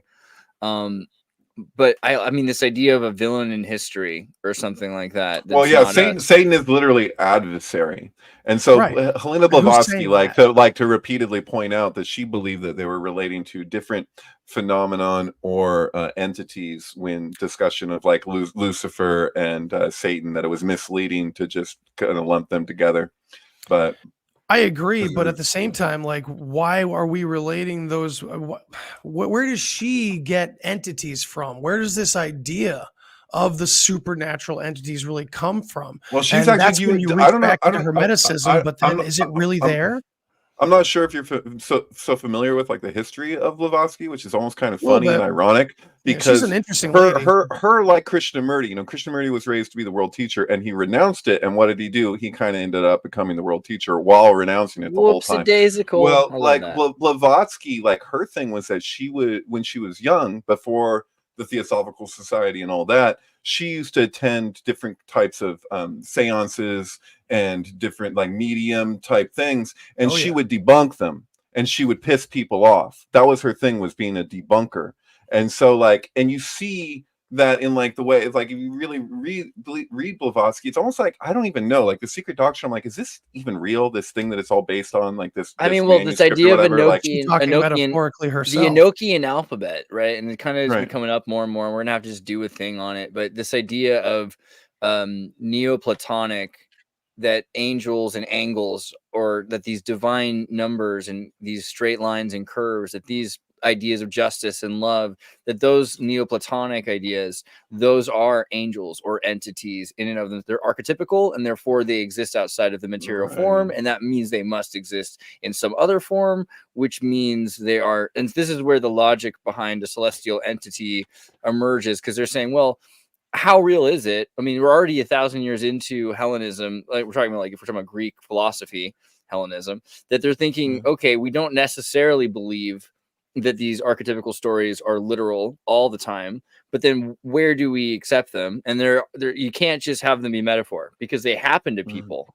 Like you're like, wow, I can't believe I just became Icarus or something. Like it happens a lot to people. Or Midas, right?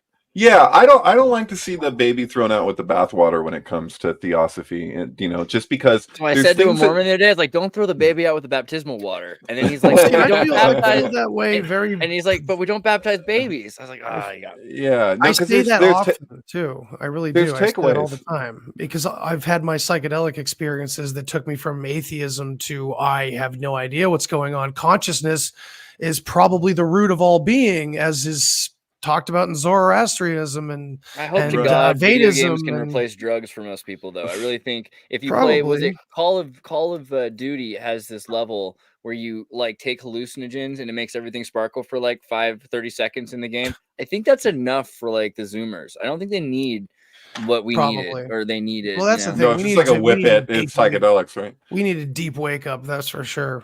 As a generation. Yeah, I've had those experiences, so I don't want to take away anyone's curiosity about spirituality or anything like that. That's not my aim, because I have it and always have. I just think there's probably something about it that makes all this nonsense from New Age or Western religion all very convenient to keep going and keep pushing from one angle to the next. And if you're talking about aliens or interdimensional beings or gods, it doesn't matter in this frame, because if they're hiding history and concealing what would make us free, which is we're all one and there's no such thing as that. So which brings up another question: why would they be hiding it if we're all one? But to so keep I'm us just saying, broken up, because yes, maybe that's the desire deep down. Maybe God doesn't want to wake up. Maybe it's like Inception, right? Once you start to notice, hey, wait, there's agents. They're coming at me because I'm becoming aware. They don't want me to be aware, but aren't they me? What the fuck? Can I speak to the Demiurge for a second? Because you're speaking on you're showing that image of Mr. Demiurge. Yeah. Yeah, it is actually. So like it's kind of, the Demiurge is here already.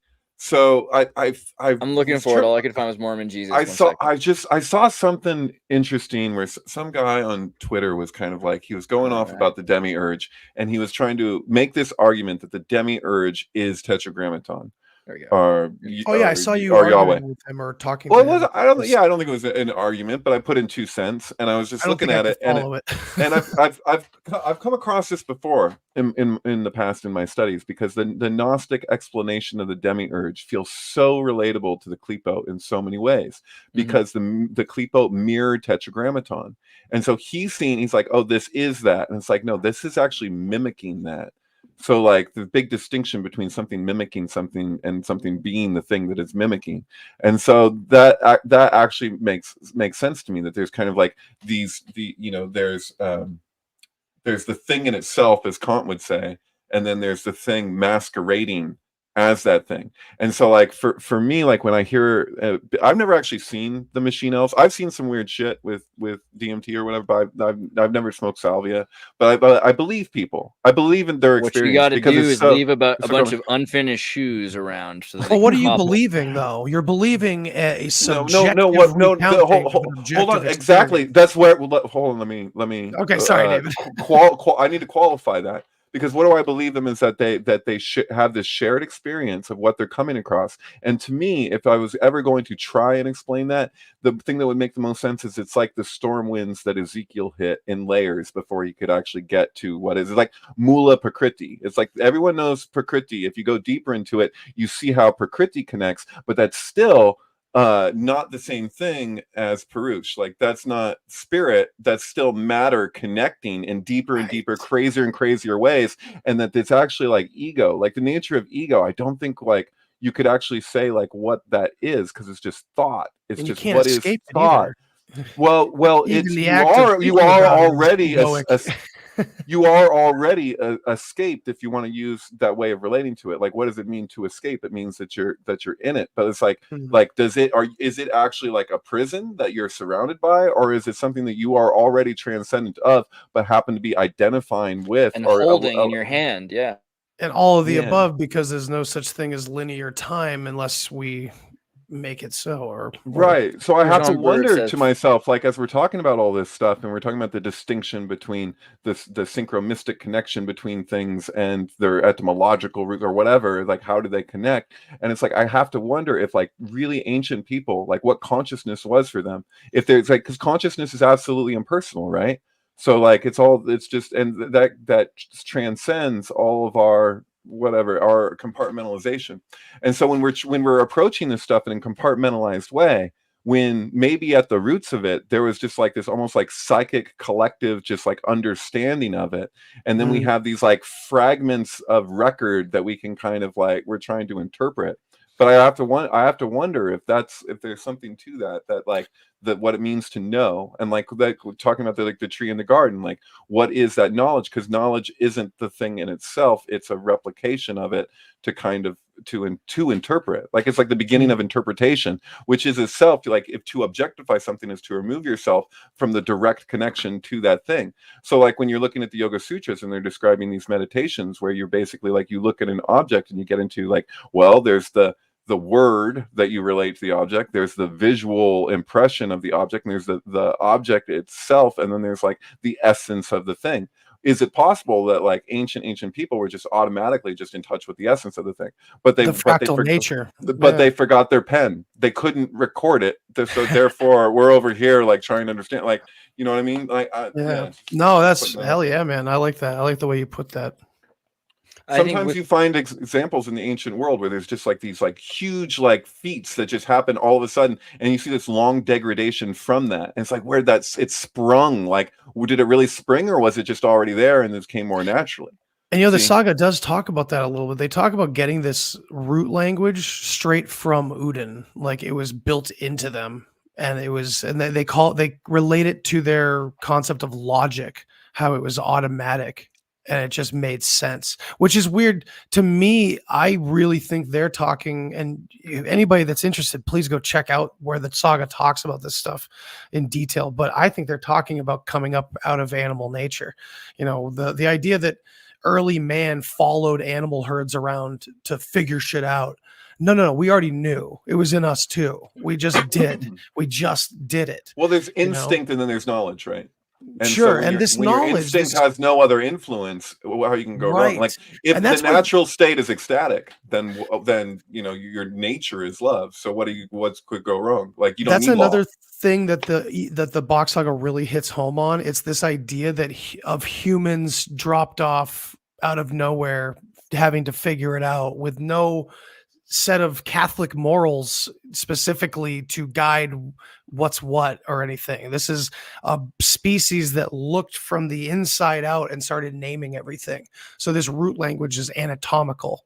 So everything that is sounds relating to parts of the body, they found outwards in nature after that to continue the fractal. This language is fractal, and it relates to everything around them. And it starts with anatomy, because that was first and primary. So it's really like, it feels like humans left to their own devices, whereas our other stories feel very forced and controlled, you know. And even in Genesis, like they're literally talking about a world where kingdoms already existed when Adam was created. That's the feel that it gives. So what's that about? People just Adam's kind gloss of right over that. created twice in a way. It's weird because it Mm, says it twice. It says, you know, male and female created. It even says he them when you read it in English, but that's not actually, that's not appropriate. Like right. tetragrammaton is male and it's a family. It's a father, a son, a father, a mother, a son, and a daughter in that order, right? So Hmm. and then, but it that happens, and then you have further on, it's like Eve, it's split, the Adam is split, but it's not, you know, so there's, it's like it speaks to non-duality, and that's one of the difficulties that comes with like Kabbalah, because people interpret it as atheistic. Actually, Yes. the Yoga Sutras get the same accusation of being atheistic, but they simply stress this whole point that anything that you could objectify can't be the source. It's as simple as that. It's a Right. principle of emanation that is regarded in the philosophies connected to that, that if you have any image, it's not the ultimate thing by the very nature of it being in form. For it to be in form isn't for it to be the highest. So that's just the perspective, and then it's weird what people do with that. It's kind of Your life will change my destiny. Box Saga, chaos and order sets you free. Box Saga, truth is a collection of lies. Box Saga, your parents are children and will die. Box Saga, the sound of sacred fun. Box Saga, strange is the new norm. Big by the master saga.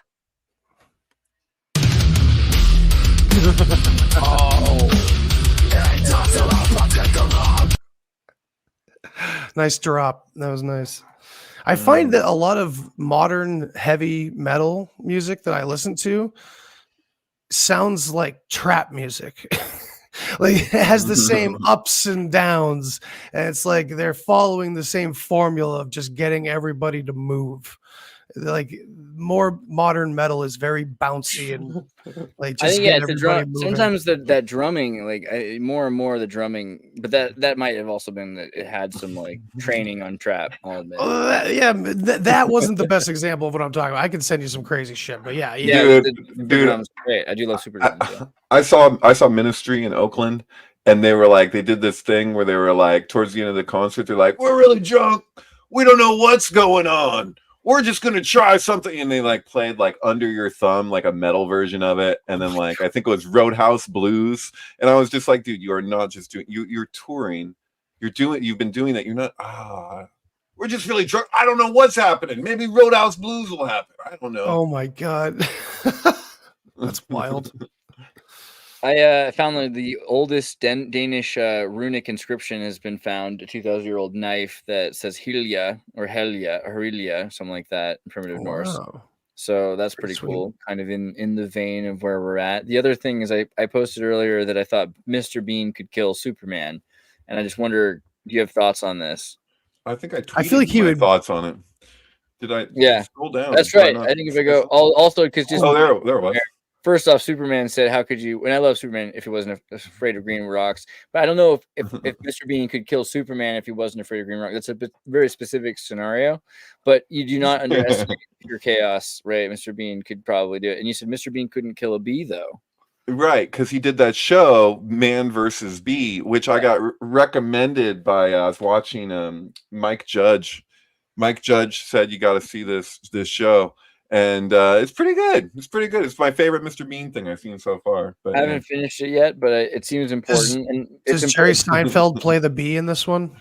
There's a lot going on in this movie, to be honest. There's layers to it. I don't want to ruin it because of the fact that it has layers, and that's all it's got probably going for it. But the thing, Mr. Bean couldn't kill a bee because he was trying to kill a bee. And it's like if John Henry Mills Warrington asked if it was an assisted suicide. In that circumstance, maybe no. So I think if he was trying to kill Superman, he couldn't necessarily kill Superman. But even if he was, things work out for Mr. Bean. So I think he could kill Superman. Right. Well, they're both real people, unlike Underdog, because Underdog couldn't kill Superman because Underdog's a cartoon and Superman's a real person. So, but Mr. Bean is a real person, so it could probably at least have that. Adamantius. Yeah, I don't know. I mean, it just seems like people always do the Batman thing, but Mr. Bean is just like Jar Jar Binks is pure chaos, and I think pure chaos wins in that scenario. I don't know. Did Predator ever fight Superman? I remember Predator fighting Batman. I don't know if he ever took on Superman. Versus Superman? I don't think so. I mean, it's gonna happen like by the end of this conversation. I'll tell you what. But who would win in a battle? That would be a Disney movie now. That would be wild. It looks like it did happen, so that's good. I'm glad that. Oh, that did happen. Okay, yeah. So I'll have to get that issue. We'll download that. We'll find it. I mean, I find it really strange that the next installment of an Alien movie is going to be a Disney production. It's just it has to be. Or swallowing it all up. I was thinking about that last night. I was thinking about the chest burster in the original Alien, and I'm just like, are they just like, is that just the most iconic part of that? Is that beyond them? Can they do that now, or is this? Yeah, Disney is full feminist. They can do an abortion in sci-fi space if they want. I think isn't that what that movie's about? It's like the Xenomorph probably have it's an alien about an unwanted pregnancy. Yeah, there's that argument. Well, it's not. You're actually the shit. It's all allegorical. It's psychoanalytical. You're looking at the perspective of the pregnant woman. From the perspective of a feminist woman. Exactly. It's like if she was analyzing her the process that she's going through along with the pregnancy. It's actually very similar to Eraserhead, but the Eraserhead is a psychoanalytic experience of fatherhood, right? Of him becoming a father and how fucking weird it is. But with Alien, there's all these clues because the ship is called Mother. Okay, and she aborts the mission, right? Like so, like the ship is literally impregnated and gestates inside the ship. Like the aliens' process of growing is like the gestation inside of the mother. Right. It's a dick for a reason. Like H.R. Giger's design of the whole thing, it's meant to be that her feeling around it is that it's this alien invasive dick that's just like growing inside of her because she associates the child with what put the child there. And so when I'm sorry, I'm skipping myself, but when the alien gets kicked out of the ship, right? And it's this picture's so wrong in so many ways. She's just like, hi, welcome to Jazzercise. I love this picture. I want to frame that. That's good. I'll save it. It's a screaming baby. Like as it's like going out into space before it, it's like you're right. It's even like kind of shaking its hands. Yeah, it's like there's a whole thing going on there. But I think it's a psychoanalytical expression, like artistic expression of like what is happening here in like a dream level of like this process. And so like that's the thing. Like Eraserhead is like that's the ladies' man, right? She's a company woman. She wants to do her job. This thing is getting in the way of her job. It's a monster. You got it. That's it. That's exactly it. Oh my God, it's so Marxist. That's the way I saw that movie as a kid. I don't know if it's just because my mom was an OBGYN, but it always felt weird. Everything about that movie felt weird. I was if you look at Prometheus too, only women survive Prometheus, and it's the same story where she takes the power back into her hands to make the decision. Alien 3. Right. Are you kidding me? When they go to the men's prison monastery where they're all celibate? Oh my God! Dude, that movie is so underrated. That's one of the. That's a fantastic, and that's David Fincher. It's a great movie. It's a great movie. It makes me want to play the Super Nintendo game really hard now. Crap! Oh man, I'm in a good mood.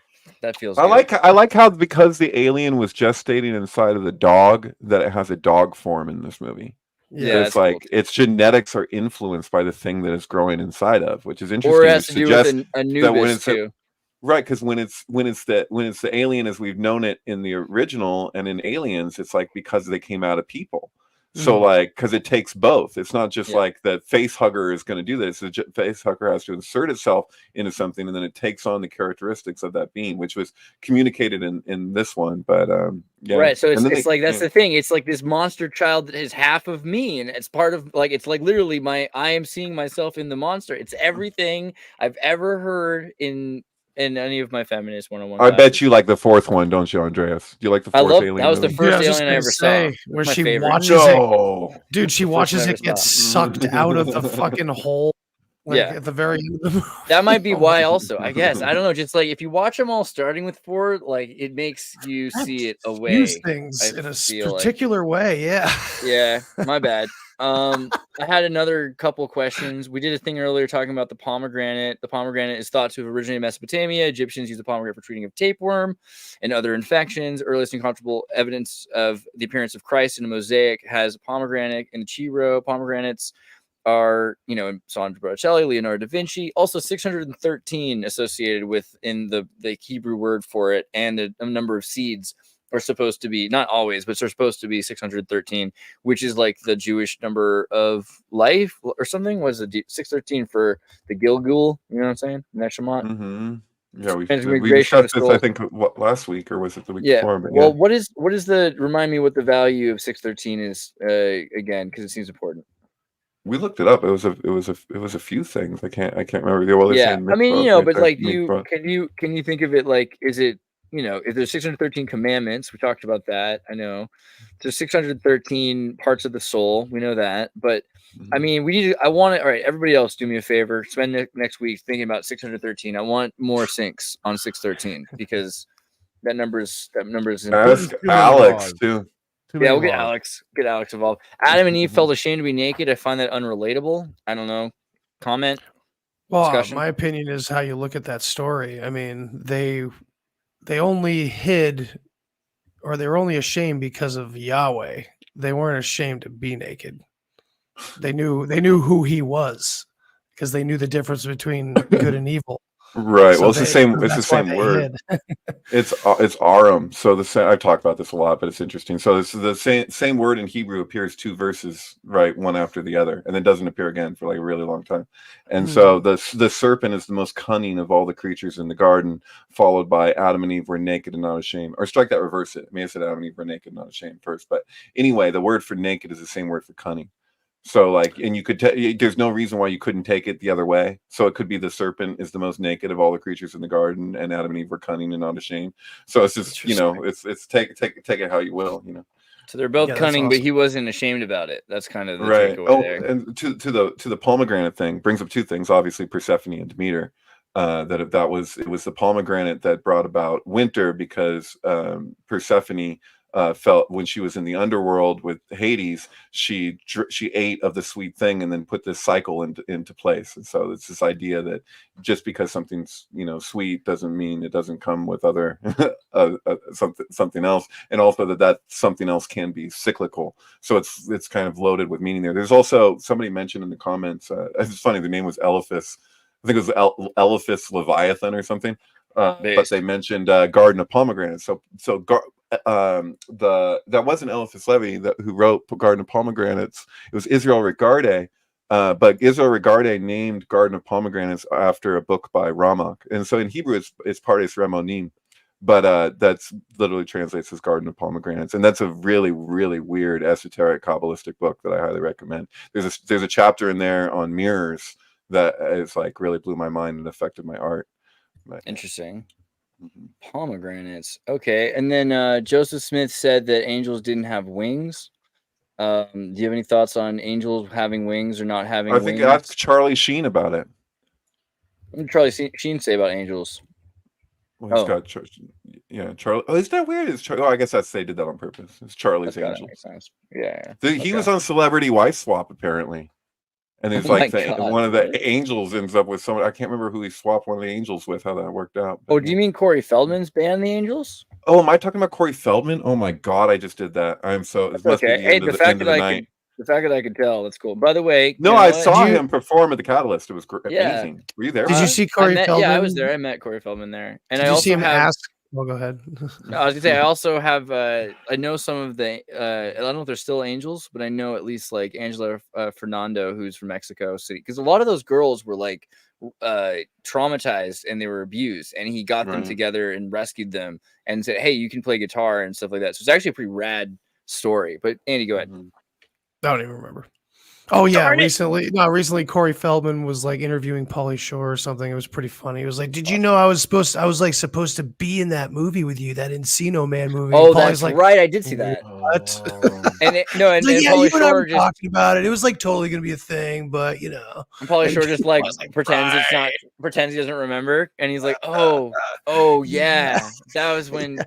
That was weird. Yeah, that was weird. Yeah, Pauly Shore though, because like he kind of destroyed his career because he went to the point of you know, he said no to certain people, but he was doing really well at first because he knew everybody because his mom owned the Comedy Store, right? Isn't that the deal? Yeah. But then he started to like think he was too cool, and then he's on a sitcom and everyone's sick of him. Instantly they were just like, you know, we can make everybody hate you. Like we can have 2 episodes of your show air poorly and everybody hates you. No, man, they really hate him because he said he was going to reveal the pedophiles and evidence, and he's still holding on to that. But the more he holds on to that and doesn't release it, the more they hate him. That's Corey Feldman saying that. Pauly Shore doesn't say he has any evidence of pedophiles, and that's ironic considering the comedy club's history. Sorry, it's always funny, yeah, when you think back to Isaac Cappy going, "Yeah, see how easy that was, Corey? I didn't even have to ask for $1 million." 5 of you just became members. There are still videos behind paywalls, so go check out those videos. Congratulations, get them while you can. And thank you, Let's Bring It, for doing that. That's super awesome.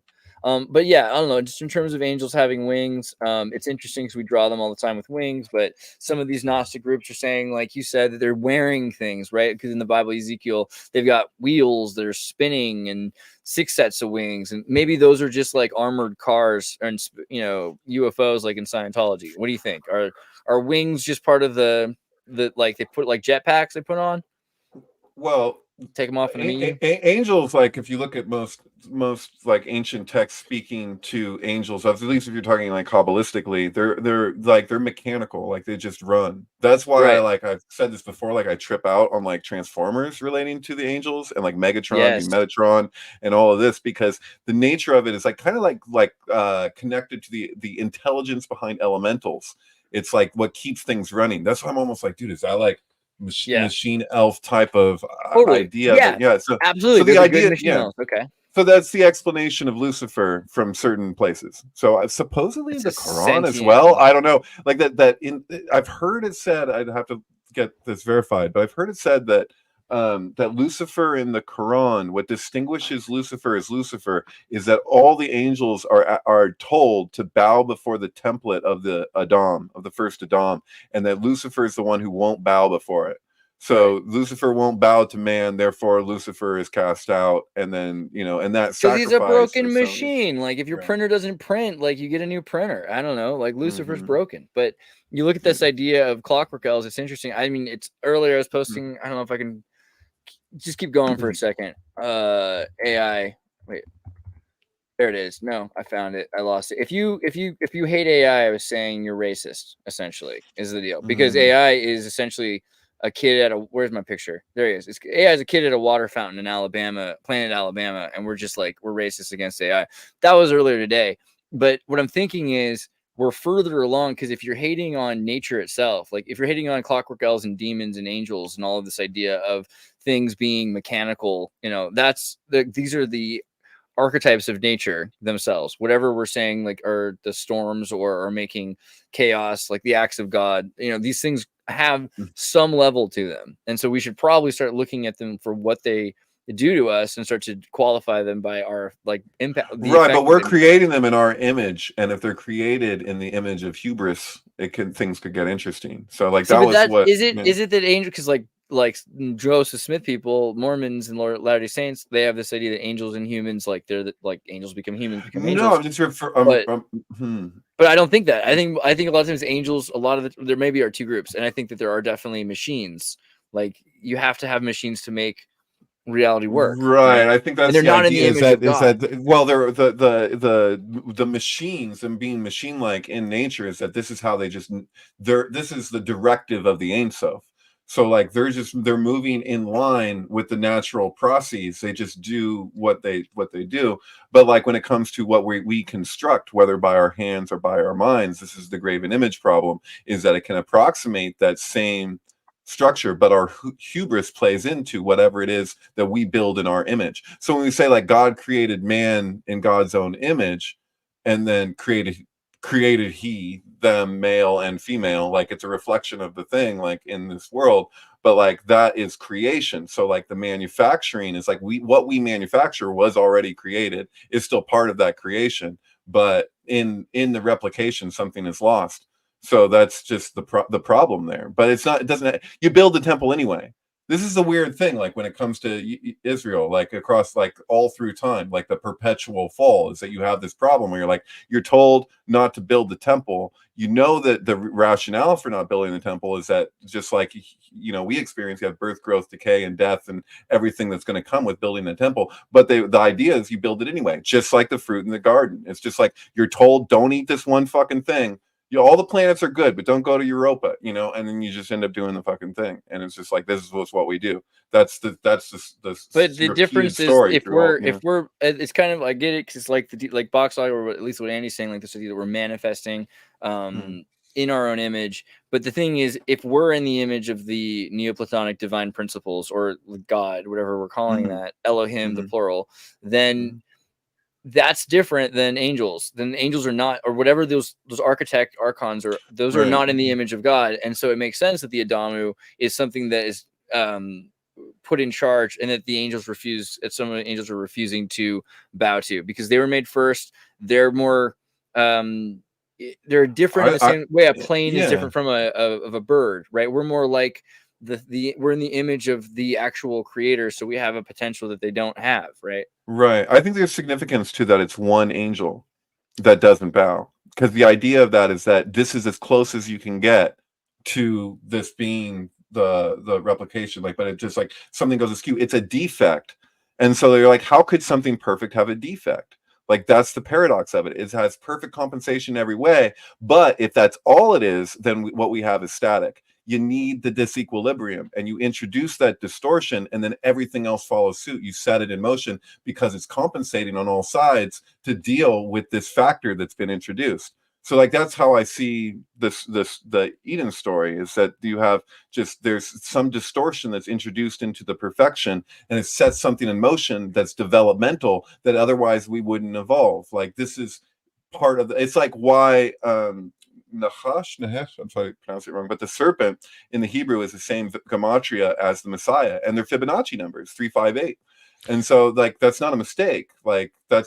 That's deliberate, as far as I can tell. It's like you have the fall and then you have the redemption, but they're really two sides of the same thing, and that this all needed to happen for reasons, That's really interesting that you mentioned that the serpent and Messiah are the same thing, because the word Messiah seems to come from from Mesopotamia, this Mesa monitor lizard that they worshipped for the same reason that all these serpents kind of had their worship to them, where they're worshiping their cycles.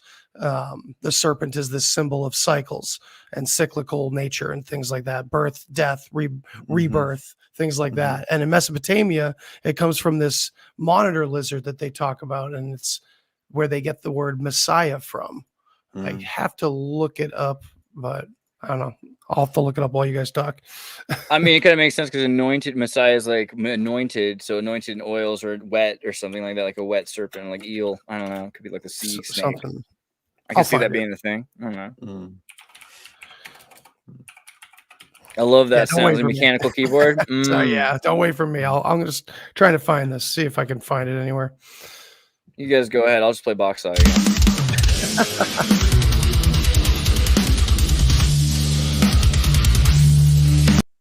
Pretty close to the end there. So if you can't find it, I'm going to start just in the meantime. Was there anything else you guys want me to cover before I start showing you where you can get your guys' content? I wanted to just point out really quick that one of the other explanations that I think for why so many similarities is I guess a more broad version of form constant. I don't know if you guys have ever looked into form constants, but it's like one of the things that people report seeing over and over again on like psychedelics. You see like the spiderweb pattern, the geometric pattern. There's all these like very specific ones. This actually relates to MK Ultra research. I won't go down that tangent, but form constants, one of the more interesting versions of one of these is that movie Beautiful Mind, where like the dude can just like see math out in front of him. And there's been memes before, like the lady that like sees the formulas floating out in space. That's an actual real form constant. That's a real phenomenon that some people describe, that when they're having to do math, they don't calculate anything inside their head. It's almost like they see all the answers outside of them in their sense, like around them. And that's just one of many different types of form constants. And if you take that concept and say, well, man, maybe maybe the concept of like angels and maybe the watchers and the Mhm. clockwork gnomes Word. and all of these things, maybe those are also just form constants, and the reason that they look so similar is because our brains all look pretty similar if you were to like chop them up and look at them. So that it Mhm. might just be something as simple as form constant style pattern, but on a higher level than just visuals, because I think form constants is limited to like your optic nerve. But I mean, imagine just the general human experience could also fit into these weird sort of buckets of form constants. Huh. I was reading a book by Adam Smith called Powers of Mind, where somewhere in there he was talking about different shapes that people will literally see when you do certain use certain techniques, and they could get people to basically see geometries in front of them, like they're like the 6-pointed like hexagrams that are all interconnected. That's something that people can literally like see. They're like, they could swear that they see it in front of them. And swastikas that are all connected, like if you were to look like a sheet of it, where it's all, and there can be turning, where there's like a twist to it or whatever, but it's like you could repeat that in experiment with different people and achieve the same effect, where they're like relaying that they're seeing these shapes. It's very bizarre. So I did find the here's the link. Here we go. Okay, Egyptian crocodile. I love the font. The Messiah of Israelites. See, I don't know why, but I like hieroglyphs and this kind of casino flamingo right neon. I've done that myself. I don't know. The Egyptian crocodile, the chosen one of the Israelites. The New Testament Greek word for the anoint is creo, which means to smear or rub with oil. The anointing of the priest kings dates back to the ancient Egyptian traditions. The interesting thing is that the oil which was used in Egypt came from crocodiles, which were called mesa, hence the word Messiah or anointed king. According to one account, Pharaoh's bride was required to anoint him before their marriage. That's very Mormon, with oil drawn from fat and holy and deified crocodile. Mesa. That part's a little different, but I think we should get into that. If we get alligator easily, if we want, from Louisiana. Sir Lawrence Gardner, The Hidden History of Jesus and the Holy Grail. In another version, crocodile oil was used to anoint Pharaoh for his coronation. Thus, the crocodile god gave up its life to foster the reign of the earthly god Pharaoh. The Egyptian term Mesa was allegedly adopted by the Hebrews, the Meshiach, anointed. The Hebrew word Mashiach. Sorry, of course. The Hebrew word for anointed was then Hellenized by the Greeks to Christos, and later by the English to Messiah and Christ. The noun Christos, meaning anointed, comes from the Greek verb kreo, meaning to smear or anoint. Okay, yeah. The Book of the Dead suggests that the Sobex, the crocodile gods closest to Horus, can be traced back to his participation in the birth of this god. Sobek was responsible for calling Isis and Nefertiti to aid in the protection of the dead. He was the god from the dark waters. Sobek may have been an early fertility god or associated with death and burial. He was at once an aggressive and dangerous god, but also linked to procreation and vegetative fertility, the latter being obviously linked to the Nile and its fertile green banks and fields. Partly for this reason, Sobek is often linked to the color green. Sobek is said to be the son of Neat or Nut, another very ancient goddess deity. That's very interesting. Celebration of the lizard. Dude, the crocodile lizard king. It's the lizard king again. Also, if you look at a lot of old alchemical images of like the little alchemical workshops, a lot of them had a crocodile hanging on the ceiling because they were seen as like being some kind of source of magical power. Well, they're also think about the ancient world. That's probably like, I mean, aren't they one of the much older creatures on the planet that's still? Oh yeah. Like it. I guess it has its children in the same place. Like it doesn't have to go a long distance to be able. It doesn't have to migrate. So I think that's a part of its survival ability, right? He can just be where he's at, and he's in the water. He's like, I'm chill, man. Thanks. Let's bring it for the Norwegian money, which we will use on a Box Saga vinyl. That's our plan. So thank you for. Yeah, it's interesting that the Western folklore dragon symbolism is often, they look like crocodiles almost, and the old Ouroboros has that as well. When they were clearly far more like turkeys, I can tell. All right, well, in the meantime, though, because we're getting, we got a super chat again. Just thank you again for Bikini Truthers super sticker. I appreciate that, and for the super chat and the memberships from Let's Bring It. and the Box Saga call from Mythoclast. We appreciate that. Box Saga. Pretty sweet of you. Pretty charming and endearing of you. We love you all. But yeah, you should check out Paranoid American's website, paranoidamerican.com, where you can buy, serial killer, psychopath, rainbow stickers, Heaven's Gate occult packs with all of your favorite cult leaders. If not here, where else? Cult symbolism. If not here, where else? That's exactly right. And that's the thing. There's a niche here. I think this is the #1 conspiracy theorist sticker collection you can ever get. Like, if you were to put it on a competition, this would win. I don't know if there are people competing for that yet, but if we should put that into the Olympics. Just conspiracy sticker. These are the ones I would put up on everyone's walls because they're black and white and they just go with any color, But if you have a place that has no color in it, that's where you get the rainbow. Look at that David Bowie, Nikola Tesla. I was just looking. I was gonna ask about that, dude. I was like, wait, what? How can you not just be in love with that? Come on. And he's a starman waiting for the sky. No, that's a quality. These all cut deep, man. Like every one of these cuts super deep. The little monarch butterfly on top of the girl's head. You could change your life. Vigilant citizen, man.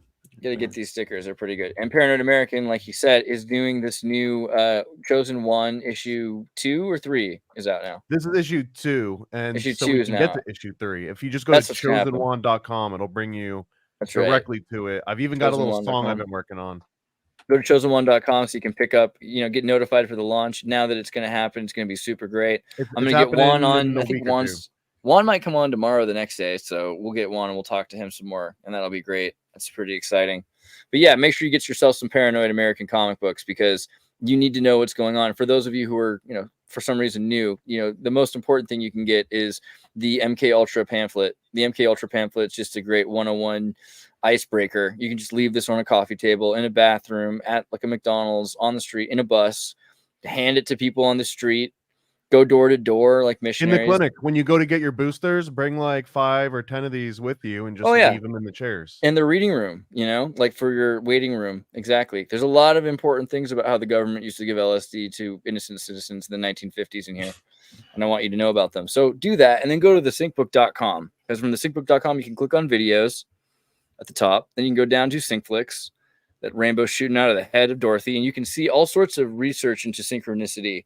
And that is to say, there are videos with audio records playing on the film in a way that was clearly, foreseen by prophets, gods, demons, angels, or at least some like record executive producer who had lawyers that wouldn't let them use that track in their, other companies' production. Because it's so hard. It's so hard.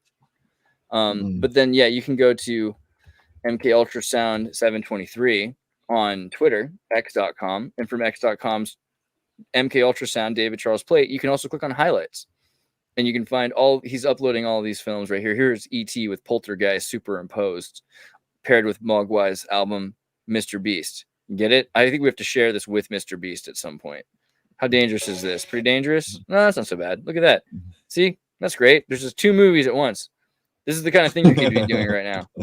And with a whole different soundtrack. Yeah, it's actually, a great conversation piece. Put this up on a projection in the room while you're having a party and just walk around and people will be like, what is this? And then you can tell them. You can be the one in the room who knows what's going on. And it's pretty brilliant. That's the way to do it. They probably don't know what this thing on the wall I'm projecting is, right?